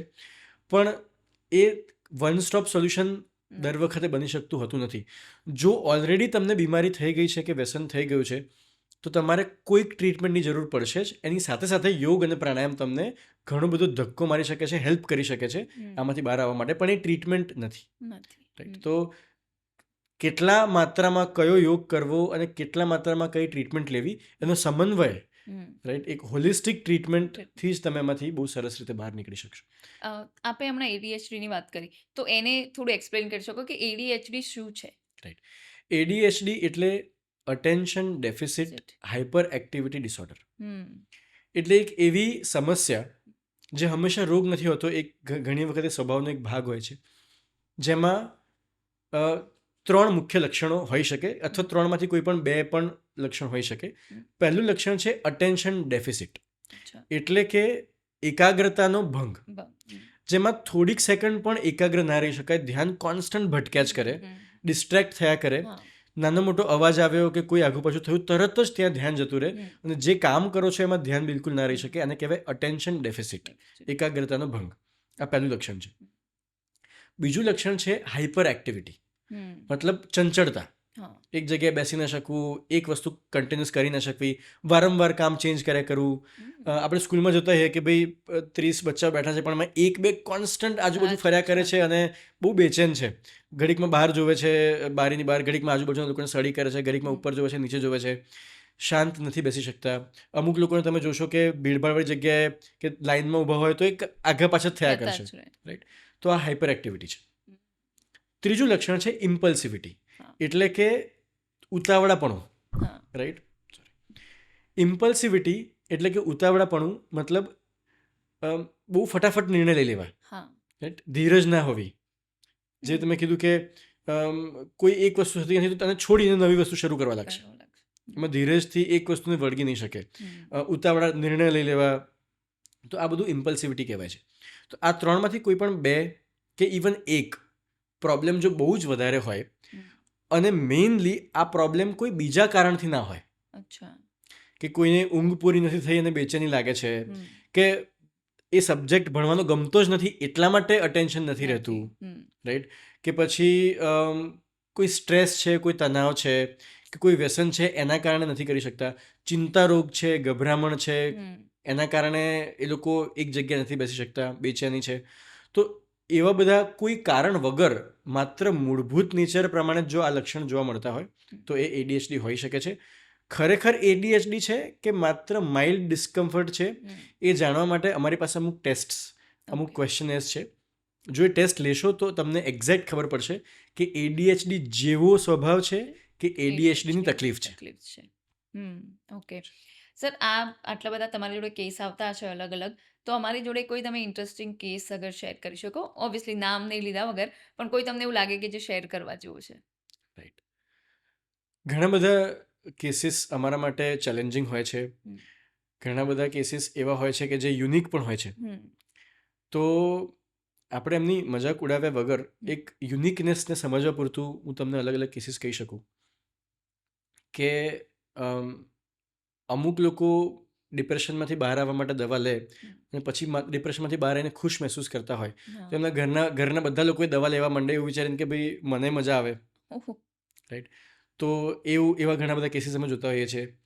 ઘણા બધા લોકો ડાયગ્નોસિસનું લિસ્ટ લઈને આવે છે કે સર મને આ 4 રોગ છે અને આ 5 દવા મારે જોઈએ છે પણ મને કેમિસ્ટ આપતા નથી, તમે મને આપી દો. તો અમે સમજાવવા પડતા હોય છે કે ભાઈ આવી રીતે ટ્રીટમેન્ટ ના કરવી જોઈએ, આ તમારા માટે નુકસાનકારક છે. અમુક રોગમાં બહુ અલગ અલગ પ્રકારના ભ્રમ થતા હોય છે.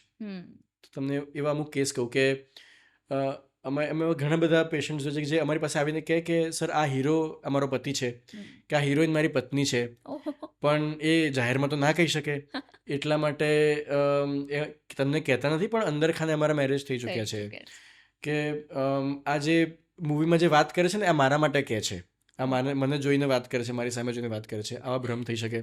અમુક લોકો એવું કહેતા હોય કે સર દાઉદની ગેંગ મારી પાછળ પડી છે અને મારા આડોશ પડોશના બધા લોકો એમની ગેંગમાં ભળેલા છે અને મારી પર નજર રાખી રહ્યા છે. કે પછી કોઈ હસતું હોય કે વાત કરતું હોય તો એવું લાગે કે આ લોકો મારી વિશે વાત કરે છે અને જો હવે આવીને મને આવું કહેશે. તો આવું બધું થતું હોય છે. એવા ઘણા બધા લોકો છે કે જે લોકો આખો દિવસ ઘર સાફ જ કર્યા કરતા હોય ત્યાં સુધી કે એમના હાથમાં છાલા પડી જાય, પણ એ લોકો વારંવાર હાથ ધોવે, રાઈટ? હાથ ધોવે અને પછી નળ બંધ કરે તો લાગે કે હવે નળથી મારા હાથ ફરી ગંદા થઈ ગયા, તો નળ ખોલીને ફરી હાથ ધોવે, ફરી નળ બંધ કરે તો લાગે કે ફરીથી મારા હાથ ગંદા થઈ ગયા. આવા ચક્રમાં ફસાઈ જતા હોય છે લોકો, રાઈટ? તો આવા ઘણા બધા કેસીસ અમારી પાસે આવતા હોય છે. બહુ ઇન્ટરેસ્ટિંગ છે. લાસ્ટલી સર, તમે આજના યંગ જનરેશન, જે યંગ લોકો છે, યુવાનો છે, એમને આ એડિક્શનથી બચવા માટે શું સલાહ આપશો કે એમને શું કરવું જોઈએ? કોઈક પણ ક્વિક પ્લેઝર એ તમારા ગળાનો ફંદો, એ ટ્રેપ હોઈ શકે છે. બિલકુલ. પછી એ નેટફ્લિક્સની સિરીઝ જ કેમ ના હોય, તો હાર્ડ ડ્રગ્સથી માંડી અને તમારા બોયફ્રેન્ડ કે ગર્લફ્રેન્ડ જોડે વાતો કરવાની આદત માંથી કોઈ પણ વસ્તુ તમને એવું લાગે કે આ સ્ટ્રેસમાંથી બહાર નીકળવાની એક છટકબારી છે, એક ક્વિક ફિક્સ છે, તો મોટાભાગના કેસમાં એ ક્વિક ફિક્સ લાંબો સમય કામ નહીં કરી શકે અને તમને એનું વ્યસન થઈ જશે. તો આવું કંઈ પણ તમને લાગતું હોય તો જો ઇનિશિયલ તબક્કે જ તમે એમને મળીને એમાંથી બહાર નીકળી શકો તો એ બહુ જરૂરી છે. બીજી વસ્તુ અમે એવું કહેવા માગીએ છીએ કે હેલ્પ અને સપોર્ટ ચારે બાજુ અવેલેબલ છે. બિલકુલ. અમે તમને જજ નહીં કરીએ, લેબલ નહીં લગાડીએ, તમારી જોડે હાથમાં હાથ રાખીને અમે તમને એમાંથી બહાર કાઢીશું, તો તમે સંકોચ ના રાખશો. ત્રીજું, તમારી હેલ્થ એ તમારી જવાબદારી છે. ફિઝિકલ હેલ્થ અને મેન્ટલ હેલ્થ બંને હેલ્થનો ભાગ છે. ઇવન સામાજિક હેલ્થ પણ હેલ્થનો ભાગ છે. તમારી સોશિયલ હેલ્થ કે ફેમિલી હેલ્થ પણ જો ખરાબ થતી હોય કે ફિઝિકલ કે મેન્ટલ હેલ્થ ખરાબ થતી હોય, તમારી જવાબદારી છે કે એના માટે હેલ્પ લઈને એમાંથી બહાર નીકળો. એવા ઘણા બધા રસ્તા છે કે જે તમને હેલ્ધી વેમાં ખુશ કરી શકે છે. હેલ્ધી કોપિંગ સ્ટ્રેટેજીસ અમારી પાસે બહુ લાંબુ લિસ્ટ છે, બહુ બધી ટેકનિક્સ છે કે જે હેલ્ધી કોપિંગ સ્ટ્રેટેજીસ તમને શીખવાડી શકે, તમને ટ્રેનિંગ આપી શકે કે તમને એટલી જ મજા આવે જીવવાની, ઇનફેક્ટ તમારા વ્યસનવાળા પદાર્થ કરતાં પણ વધારે જીવવાની મજા આવે એવી રીતે તમે તમારી જાતને ટ્રેન કરી શકો છો કે તમે હેલ્ધી પણ રહો અને હેપી પણ રહો. તો તમારી જવાબદારી છે કે તમે હેપીનેસ અને હેલ્થ તરફ જેટલું પણ શીખવાની જરૂર છે, જેટલી પણ ટ્રેનિંગની જરૂર છે, એ બધું સ્વીકારો અને તમારા માટે, તમારા ફેમિલી માટે, સમાજ માટે, દેશ માટે એક ઉદાહરણ પૂરું પાડો. જસ્ટ એક લાસ્ટ ક્વેશ્ચન કે જે આપણે હમણાં તમે વાત કરી એના પરથી, કે જે આ પોઝિટિવ અફર્મેશન્સ હોય છે, શું એ કામ કરે છે રિયલી? રાઈટ. પોઝિટિવ અફર્મેશન્સ કામ કરે છે, પણ એકલા અફર્મેશન્સ કામ નથી કરતા. તમે જે અફર્મેશન્સને તમારા જીવનમાં, સ્વભાવમાં ઇન્ટિગ્રેટ કરવા માંગો છો, એને રિલેટેડ અમુક બિહેવિયર્સ અને એક્શન્સ પણ ચાલુ રહેવી જરૂરી છે. રાઈટ. તો માત્ર ખોખલા શબ્દો તમને હેલ્પ નહીં કરી શકે, એ તમને બળ આપશે. તમારું બિલીફ, તમારી પોતાની જાત પ્રત્યેની જે શ્રદ્ધા છે, વિશ્વાસ છે, આત્મવિશ્વાસ છે, એ ડેફિનેટલી તમને ડેવલપ કરવામાં બહુ હેલ્પ કરશે. પણ સાચી રીતે યુઝ કરેલું અફર્મેશન, સાચા શબ્દોમાં યુઝ કરેલું અફર્મેશન અને સાચા પ્રોબ્લેમ માટે યુઝ કરેલું અફર્મેશન એ બહુ જ હેલ્પફુલ છે. અને ખાસ કરીને એ અફર્મેશન તમને એક્શન તરફ દોરીને જાય છે કે નહીં એ જોવું બહુ જરૂરી છે. જે અફર્મેશન તમને મોટિવેશન અને એક્શન તરફ લઈ જશે એ અફર્મેશન તમારા માટે બહુ કામનું છે. એટલે એને ફીલ કરવું અને એ રીતે બિહેવ કરવું પણ એટલું જ ઇમ્પોર્ટન્ટ. બિલકુલ છે. કદાચ શરૂઆતમાં તમે બિહેવ ના કરી શકો, પણ ધીરે ધીરે એ મોટિવેશન એક્શનમાં બદલાય એ જોવું બહુ જરૂરી છે. Okay, great sir, thank you so much. તમે આવ્યા અને ખૂબ આજે ડિટેલમાં ડિસ્કશન કરી અને જેટલી પણ તમે વાતો કીધી છે આઈ થિંક વ્યુઅર્સને બહુ જ હેલ્પ કરશે અને વધુમાં વધુ લોકો આનાથી અવેર થશે અને આની અગેન્સ્ટમાં એક્શન લેશે અને આજુબાજુમાં પણ કોઈને આ પ્રોબ્લેમ હશે તો એ ચોક્કસ હેલ્પ કરી શકશે. Thank you so much. Thank you. હું તમને પણ થેન્ક્સ કહીશ અને હું વ્યુઅર્સનો પણ આભારી છું કે આટલી ઇમ્પોર્ટન્ટ વસ્તુ એમણે સાંભળી, જોઈ અને એને પોતાની જાતમાં ઇમ્પ્લિમેન્ટ કરવા માટે અને સમાજમાં ફેલાવવા માટે લોકો પ્રતિબદ્ધ છે એ જોઈને અમને બહુ આનંદ થાય છે. તમે આવા સરસ ઇન્ફોર્મેટિવ પોડકાસ્ટ કરતા રહો, લોકો સુધી પહોંચાડતા રહો, લોકો આને આગળ વધારતા રહે અને આના વિશે સમાજમાં વાત કરતા રહે, જાગૃતિ ફેલાવતા રહે, એવી જ અમારી ઈચ્છા છે. Thank you so much. Thank you sir.